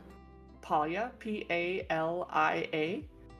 Let me And Google it's like Zelda meets Animal Crossing, Yeah. and it's just a chill game. Like you can go hunt, you can go fish, you build up Build. your house. There you Yep. have tasks and everything to do, but quite literally you could just be on the phone with your friends and go just play it. And they're in game as well, so you get to see them and you can help them with their tasks and stuff. Yep. That's super I- wholesome.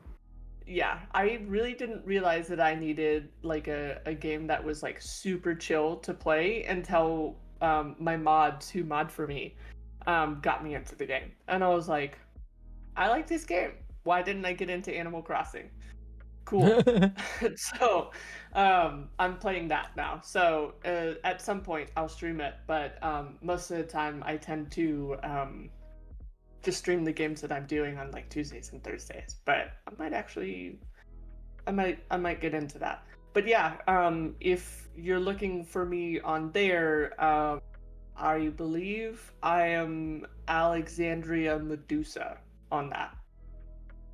Nice. So Yeah, if you I'm wanna go look for 100% me. gonna I'm gonna play that game. I'm not gonna download it right now because that'll kill my frames Exactly. even more than they are. Because I'm at like 44% dropped frames for some reason. My internet's doing some weird shit. But yeah. Welcome Oh, to the no. internet. Yeah, I hate it. But yeah, Oh, no, man. totally. Yeah. Let me know when you get into that, and then we can have our chill Yeah, days. that would be super fun. Yeah. But yeah, what I brought up earlier, and let me circle back to this because it is something that was like a big thing for me, and I did want to talk about it with other people who have experienced Mhm. similar things. Yeah. Mhm. One thing for me that was like really, really hard, was. Sorry, I've suddenly got music going on, and I didn't ask for that. Turn off. You're like, dear God, no. Silence. Be gone. Silencio. Anyway, one thing that was like really rough for me is like I got really close to not being alive, and while that wasn't really a problem for me, like it was a problem for me because I was like, I don't want to fucking die, that sucks. But also Yeah. I wasn't, it got to a point where I wasn't scared. I was Yeah. really guilty. I was like, I can't leave because holy shit, my brothers are gonna be so upset. Like I have two Yeah. little brothers that like I love the shit out of. I have a girlfriend, I have a roommate, and I have like a dog, and my dog is like my son. He's my seizure alert dog. He's my everything, and like I have videos that I recorded for all of my loved ones because I was like I don't think I'm gonna make it through this, and I need to make sure that they know that I loved them.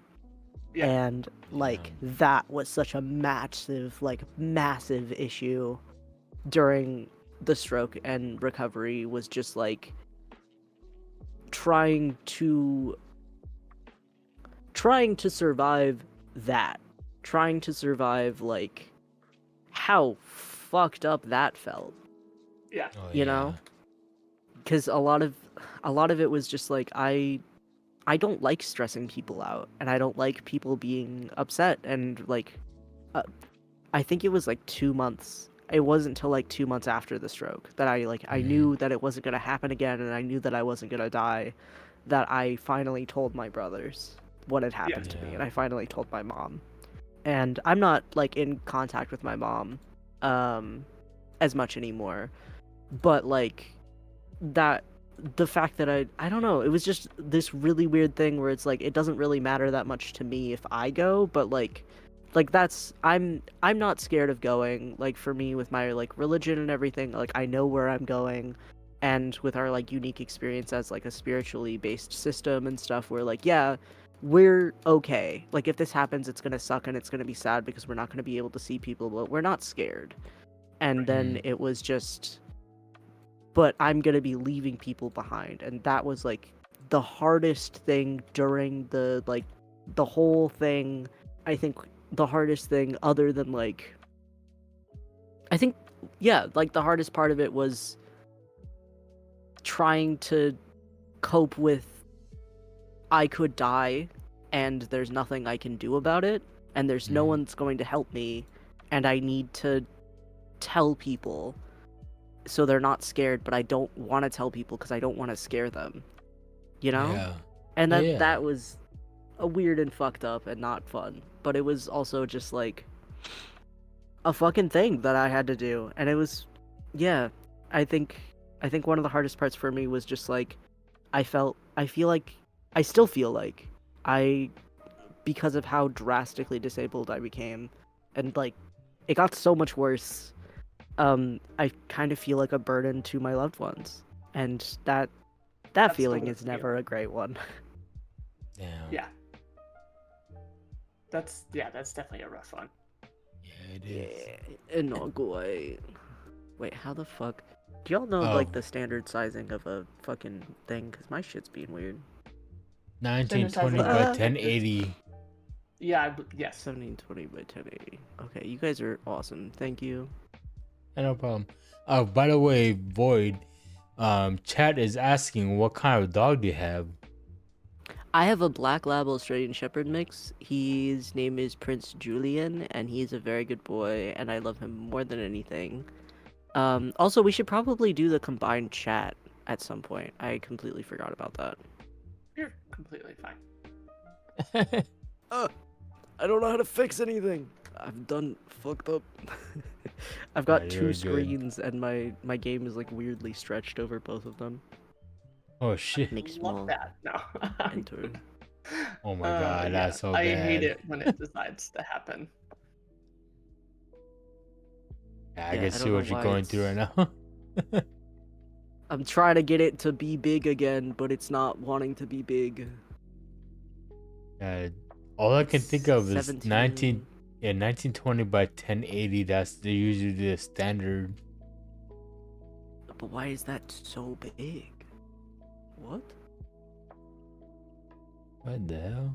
I've done messed everything up. I don't know what resolution my TV is. What am I doing? Oof. Okay. Oh my I think the God. game's just a little fucky right now, but that's okay. It was made in a game jam, so I can't be like, oh, fuck this game, you know? Oh, hey, that fixed it. Anyway, I can show y'all pictures of my dog. He's the best thing ever. Yeah, sure. Feel Yeah, free. If you feel up for it, Um, yeah. Yeah, let me send them on Discord so you can show them off. Alright, let's see. But yeah, he's a sweetheart, and he's helped a lot through this. One, because he's a seizure alert dog, and that's been very, very helpful. Two, because it's really hard to give up when you have a son that like you're like, I don't fucking know where he's gonna go if things go wrong. So you gotta take care of your son. That's my boy. That's my little Bubba. Right. And so he's been great. He's a sweetheart. That's good. Let me That's find good. some That's pictures of good. him. Yeah, Can I do a quick? sometimes. Oh, sorry. Go ahead. No, you're what fine. happened?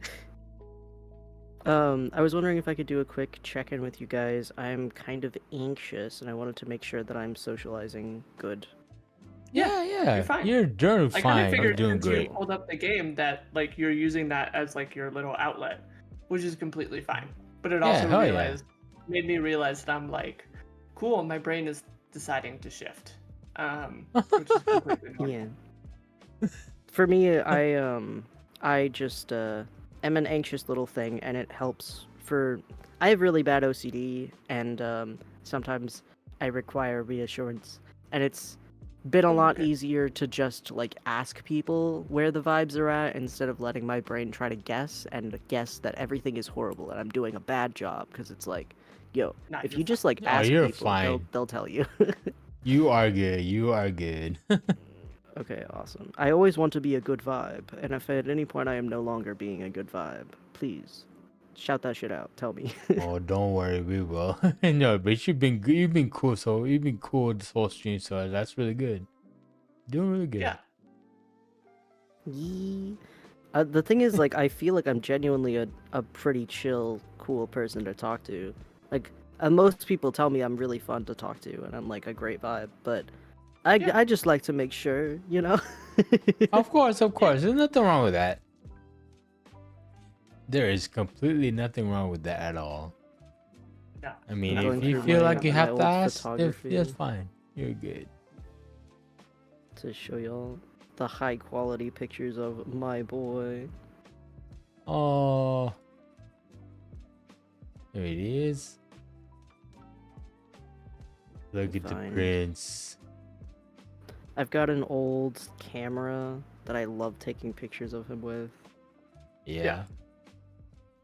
So I've got a bunch of old pictures of him when he was younger. But he's a very Oh, beautiful look at that boy. doggy. So cute. Oh, so handsome. There he Oh, that is. one, that one is not. That one's a raw file. That's why it did that. But ignore that. Yeah, you're good. It's very cute. Discord does not support raw files.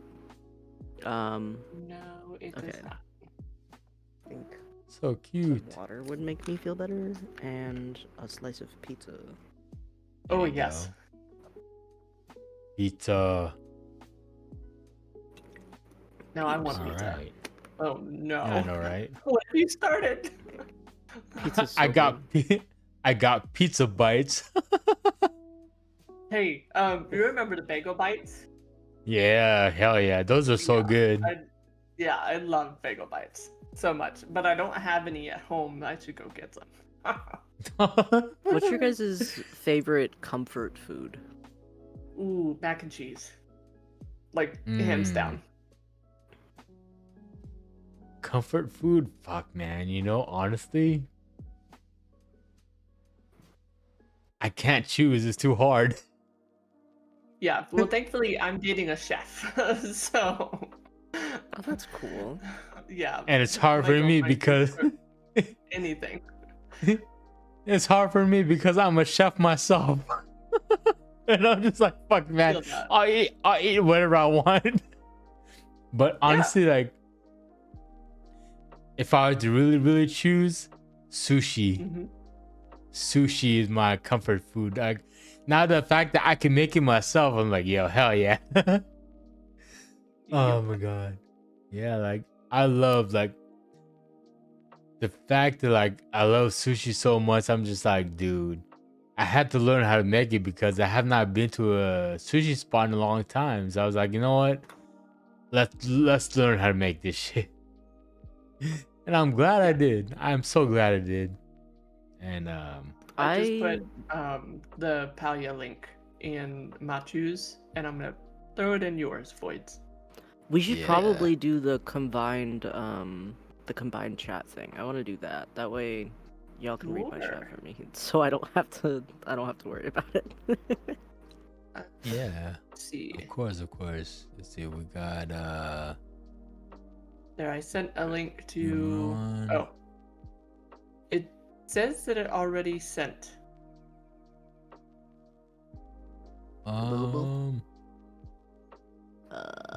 Twitch.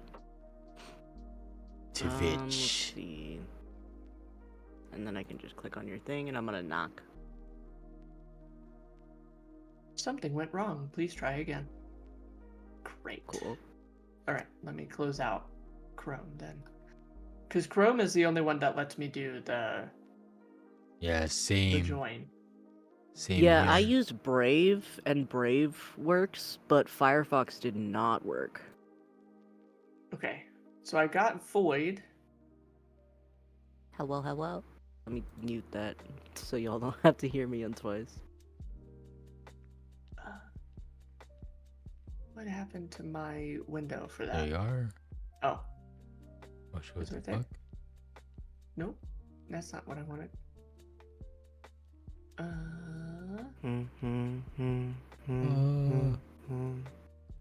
If it's cool with y'all, I need to use the restroom really quick, Go for it. Go for it. Lit. and then I will be right back. I have to pee Yeah. and You go grab for the it. pizza. Let me put up my. There we Do go. you, man. All right. Wait, no. Perfect. That's the wrong one. Cool. I would know what the fuck. Oh, look at that. My 6 months Fuck stream off. came out for you. Oh, Nice. also, I don't know if I told y'all, this is the first stream that I've had. Thank you. This is the first stream that I've had under affiliate so far. I got Oh, nice. affiliate last Congratulations. stream. Nice. so fucking hyped about Congrats. it. Hell yeah. My girlfriend made me cry so hard because she was just Aw. hyping me up about it. She's like, "You've worked so hard. I'm so proud of you," and I'm just sobbing. Well, to get to affiliate, it's really freaking hard. You got to get 50 followers, then you got to stream, and then like there's a whole bunch of stuff that you got to keep doing, and it's such a freaking grind. Yeah, Yup, for I me, know. like my biggest flex was just like, yeah, I never because I know that like bots are a huge thing on this platform, and like there's this mindset in a lot of spaces where like you can't actually progress or like get anywhere if you don't like buy bots. I ain't ever touched that shit. I did it all myself. All my followers, real people who thought I was cool enough to want to see me again, and I was like, fuck yeah. Oh, yeah. That just meant it fucking, I don't know. It's a massive fucking what's it called? So what's Confidence really funny boost. is we joined the followers, and now a whole bunch of our everybody collective is now popping in. Yeah. All the people. Oh, what the void's voids? full Twitchnet. I got it. I'm gonna do a shout out. I'll be right back. I need to use the bathroom, so I'll be right back. Yeah, I'm gonna go grab, for it. I'm gonna grab pizza and food. Oops. Well, I can't do it on yours, Machu. Sorry. Alright, Yeah. you good. I'm gonna leave y'all on muted on my stream, but I am gonna mute myself, totally so fine. y'all officially have full control over my stream. Yeah. Don't get me banned. slash J, you're good. Don't worry, man. I'll be back. Oh, okay. Yeah. It didn't do it on yours. I'm sorry, Machu. No, you you're go. good.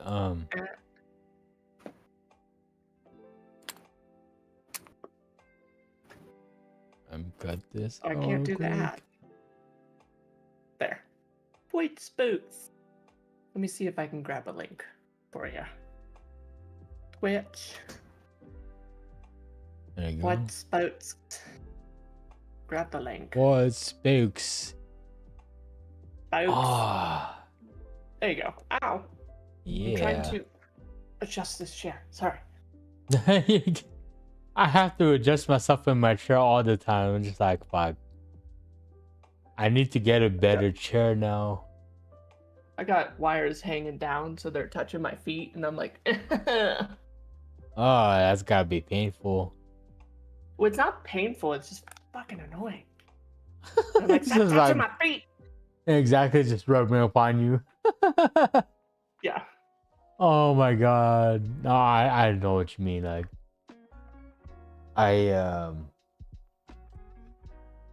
no, go ahead. Oh my god. But yeah, that's a Void's story is very. Damn, I feel bad because they're not It's a getting little the bit more help. common. Yeah. It's a little bit more common than people actually realize, and it sucks. Yeah, it really sucks. Like, I just feel like really, really bad. Like, like, Yeah. the fact that they don't have the access to the really good help, they just have to deal with whatever they have there. I'm just like, bro, it should not be like that. It Yeah. should not be like that. Everyone should have equal opportunity to get right healthcare. Like, I agree with that. and it's just like, man, can't believe these doctors would be like very negligent. Unfortunately, just that like, happens bro. far more than you know. I can tell. I'm just like, wow. It's very It's very unfortunate. unfortunate. Very unfortunate. Yeah. It Ah, sucks. And I see. really wish we didn't have a healthcare system that like sucked like that. I know, right? It's so Like bad. I think, what is it? Canada has better healthcare than we do. Is that true? Oh Like, yeah. yeah, right? Like, Well, anywhere has better healthcare than we do. They have healthcare for all, so people actually fucking care. yeah, exactly. Like, I've been lucky that I've gotten the doctors that I have now who are empathetic and they completely understand.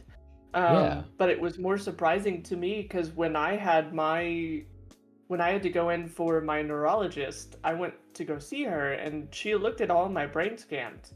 And she literally sat down in the office with me and she goes, "There's literally no damage to your brain. There's no Mhm. obvious damage. But everything that you're telling me is indicative of a migraine because I would have vertigo. 2 weeks ago is the first time that I've ever thrown up due to a migraine. And it's just, yeah. And she's just like, Damn. "I'm so sorry this is happening." And she's trying to work with me to figure out what medications to take because I'll tell you, I have no problem with that. I'm on Mhm. nortriptyline. First off, I'm on 30 milligrams of that. Second of all, I'm on Ambivent. Ambivent. It's an injectable that you have to do once a month. So I'm doing that, and then I have my Nurtec that I have for my rescue medication. Mm. It's insane. It's so much that I'm taking that it's just, yeah. Kira says, "Well, depends on the place in Canada, but generally yes." Yeah, that makes Yeah. sense. Yeah, it does. Yeah, because I know my friend. I have a friend who lives in Canada. He gets free healthcare over there. I'm just like, damn. Yeah. We should be getting that shit too. Like, come on, man. Yeah, thankfully, like the company that I work for has really great healthcare, that they take care of us because, the healthcare when I went in for all of mine, I think I came out and I was looking at, I want to say 200 grand, God and damn. that was because I had a life flight, a helicopter flight. Mm. But my insurance that I had for my health insurance paid for life flight. Like, no questions asked, they just paid for it.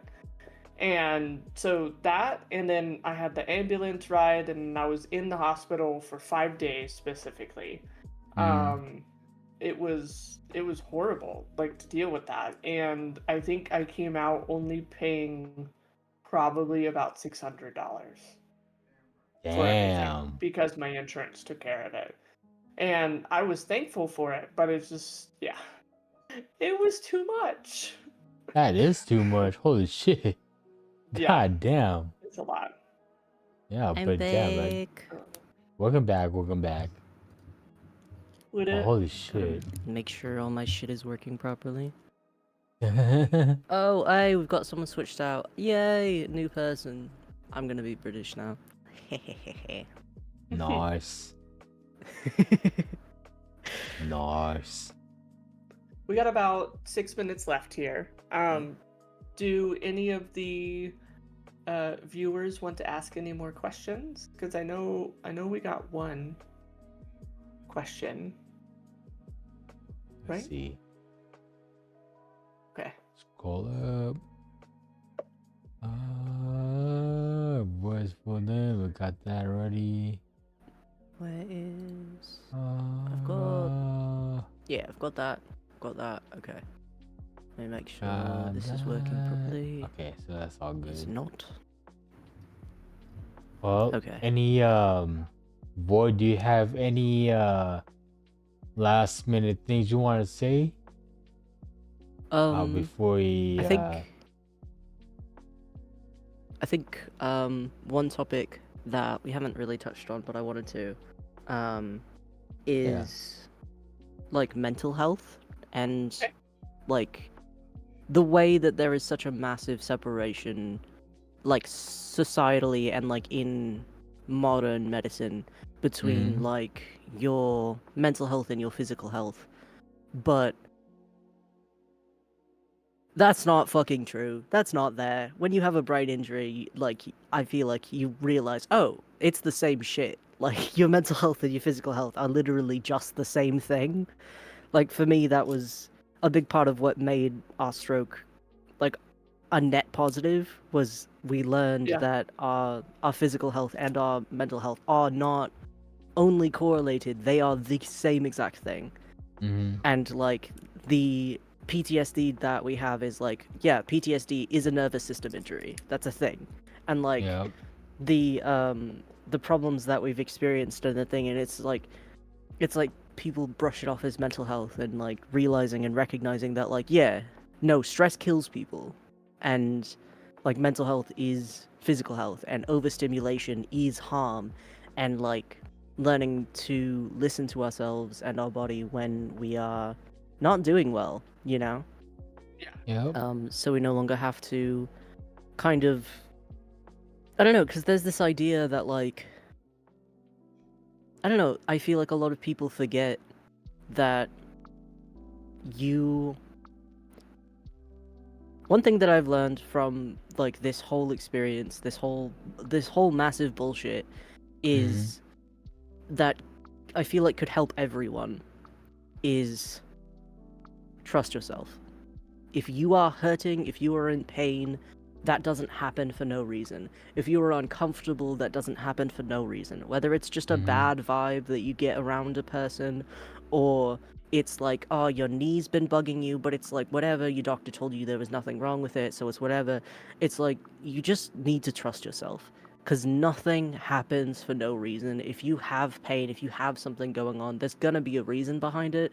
Don't let people blow you off until the last minute, because that's how you get in a situation where you end up like so harmed. Like you end up having really terrible shit happen medically that was preventable because no one takes you seriously, and like everyone's constantly telling you that like there's nothing wrong with you. But yeah, if you have something going on, if you're feeling bad about something, if something is giving you a weird vibe, trust yourself, listen to yourself. You're never anxious for no reason. You're never lazy for no reason. There's nothing, if you're struggling for a reason. You know, there's always something that can be done about it. And if someone blows you off and says, oh, there's nothing that can be done about it, you need to go to someone else.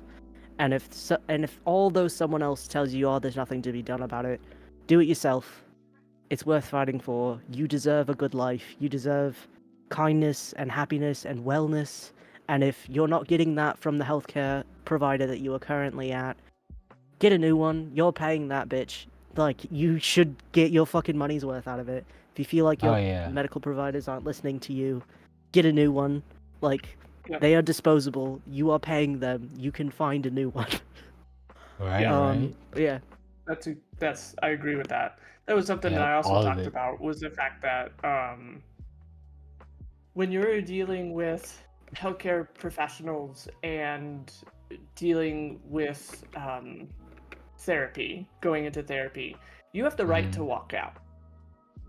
So if there's stuff that's going on that you don't agree with and the person is not aligning with you or whatever, you have every right to walk out. Oh yeah. So, and you absolutely should if it's not correct.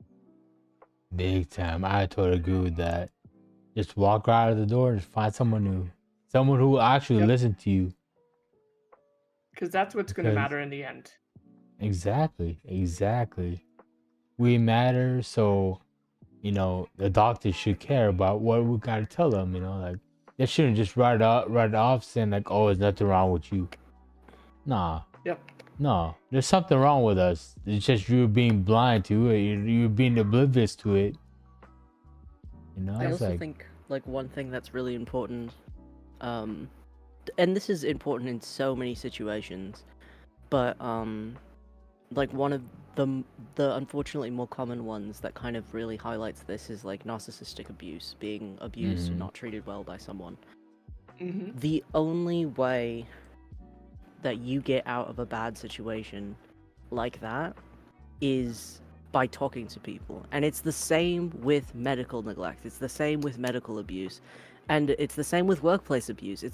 And like there's this idea that like, hey, don't talk to your coworkers about how much you're paid, or hey, don't talk to people about this, don't tell people about your problems, don't confide in people. And I want that notion to disappear from existence entirely. If you're having a hard time, go to someone, talk to people, and you will realize that you are not alone. The more that you are loud about your problems, the more that you realize, like, I'm not alone in this. I'm not crazy. Because Yeah. people are going to try to make you feel like you are. And it's really important to just talk to people and realize that you're not the only one going through this, and that you're not alone, and that you're not crazy, and that it's not a you problem. Like, I've met so many people with so many disorders that they have never gotten diagnosed, that they don't even know that they have until they have a chat with me and they go, oh, actually, I have the same problems you have. And I'm like, well, yeah. And they're like, well, everybody told me it was nothing. And it was like, it's not. It's not nothing. You deserve to feel well. And regardless of who you are, what place you are in life, if you're struggling, if you're having a hard time, I want you to really look at what's happening and Yeah. realize that a lot of the way the world is and a lot of the struggles that people face is because of systemic issues rather than personal ones. And the more we stand up together and recognize that these are systemic issues, whether it's medical issues, whether it's even just like just on the from the smallest levels to the biggest levels, talk to people, tell people what's happening to you, and remember that you deserve to be treated well. You deserve to live a life that is not full of pain. You deserve to be comfortable. You are a human that has needs, and when you're not functioning well, don't blame yourself. Recognize that you're not getting something met. There's something wrong.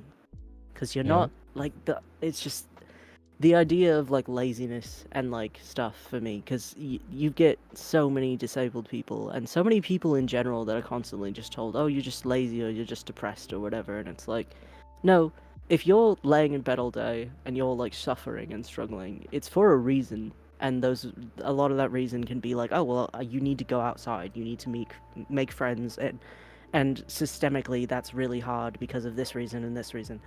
It's just recognizing and asking why, just to everything. Keep asking why. Yeah. Right. Because it'll open your eyes to a whole new world, and you'll realize that all of these things that you are giving yourself grief for, they're not your fault. Like, Yep. it's your responsibility to fix it a lot of the time, but that doesn't always mean that it's something that you've done that like is the problem. Yeah. The other thing too is going outside is definitely important, but the biggest thing is go touch grass. Go Yeah. touch grass. Yeah. It's quite literally the biggest thing. Just go outside just to see the sunshine and touch grass. If you only do that for like less than 5 minutes, cool, you went outside. That's all that matters. That's it. Yeah. So Like, the sun is very, very important for humans' well-being. If you don't get sun, you're gonna get unwell. I can't tell you how many times me and my roommate have both been like, I've been feeling very, very not wanting to live-ish, and it's like, oh, it's been raining for like the last 3 months. We should probably take some vitamin D. And then the next day we're like, wow, I feel so much better now. Oh yeah. But even like with migraines and stuff, a lot of people have like chronic migraines and headaches, and a lot of people don't realize that, you know, for some people it's like, oh yeah, you have that because you have like brain damage and shit, and some people it's like, no, you're having a bad migraine today because there's something going on with the sun. A lot of people don't realize how much like the sun and that kind of thing affects people, and like coronal mass ejections, solar flares, electromagnetic changes, and like all of these different things. We are so much more united than people think, and a lot of people think, oh, this is a problem, this is my problem that I have to deal with alone. You are a human. You are not a human alone. This is a communal sport. You know, this is a everybody thing. So let people help you, and know you deserve it. And that's kind of what kind of what a lot of this has taught me is just stop putting up with people telling you that nothing's wrong, and start being loud about it, and start taking care of yourself because you deserve it. Yep. Hell yeah. Hmm. Totally agree. It's been very Agree nice with all meeting of it. both of you. I don't think I've talked to either of you over call before, but this has Nope. been very, very First nice. time. Yeah. Not Yeah, over a definitely has call. Like I been. popped into your stream at one point because I rated you Yeah. one night. Same Oh, yeah, here. yeah. Same here. But Yeah. yeah, Like, it's been super nice meeting you guys and talking to you. I don't know if you guys do repeat guests, but if you're ever oh yeah, Yeah, we we needing do a do. guest, I would We love do. to come and Yep. chat. Yeah, we do. We will plan Oh. more. Either I think the next one we'll probably do repeat guests. We'll have them come back and talk more. Because I don't know if there's any other one. I don't know if there's anyone else in the group who wants to share their story. So if not, we could just do repeat guests and just talk. Yeah. Yeah. I think for me personally, like so much of my story, it branches out in so many different directions from like neuropsychology to like I've learned so much from what has happened to me that I have so much to talk about that you could probably talk to us for ages. We just got a lot to blab about. Yeah. Got a lot of That's okay, interesting things to say. Oh, for sure, man. Yeah, For sure. yeah, Like, pizza. yeah, you good. You good. Definitely. But all right, so yeah, that's way past time now. It's only That's 7 true, minutes. but It's not that's bad. all right. Not too bad. But It's okay. all We're good. right, yeah. But Cool. this has Yeah, definitely thank you for been a joining. very this has been a very interesting story to say the least. Like you, boy, like I commend you. I commend you straight up for all the hardships you've gone through, and up to now you're still going through hardship, but you're still pushing it strong, and that's all we really can Thank do you. for ourselves. Just keep going, you know. I wish I could voice So- how much that means to us. Thank you. Yeah, of course. Hey, no problem. Like, we all have our own separate journey that we're dealing with. That, you know, like we all have our way to do things. So, what you're doing, keep doing it. Keep doing what you're doing because you're here. You're still here. You know. Mhm. But again, you know, And I very thank you much so appreciate much. that. Yeah, of course. Thank you so much for sharing your story with us. That's for sure. Thank you so much for having me. It was really nice to. I feel like this has been very healing to like get it off my chest and talk to people who've had similar experiences. Oh, of course, of course. It's always great to talk about. Yeah, Yeah. because we now know but yeah. like there's all kinds of people out there who just need to be heard, you know. That's why I started this so that we can be heard, Hmm. you know. And it has been like an amazing thing to have, and I appreciate you so much, Machu, for Yeah. reaching out and like for creating this space because it has been very, very eye-opening to talk to other people who've experienced similar things. And like this morning I was having a really not great day, and my OCD was acting up, and my brain was like in this weird space where I was questioning myself and doubting myself and being like did I ever experience any of those things, or am I just like in my head or whatever? And it's something that Yeah. my brain does sometimes. I get like hypercritical, but talking to you all and like sharing my experiences, it reminds me of all the things that I just said, which is just, hey, shit doesn't happen for no reason, and like Exactly. you deserve to feel good, you know, you deserve to have a good life. And it's been really, really nice talking to you all. Yeah, for sure. Sorry for keeping you so long. No, you are fine. You are fine. But yeah, so everyone, thank you so much for tuning in to this episode of Second Chance Warriors. Again, Void, thank you so much for sharing your story with us. Vic, Wisdom Yeah, for absolutely. being Thank you so much. co-host. Thank you so much, guys. I really appreciate you all. With that being said, I hope you guys all have a great day. Enjoy the rest of your day. Catch you guys Yeah, later. absolutely. Have a great night. Bye. Bye, See you guys. guys. Have a good one. Bye. Yeah. Bye. All right. And that is the podcast.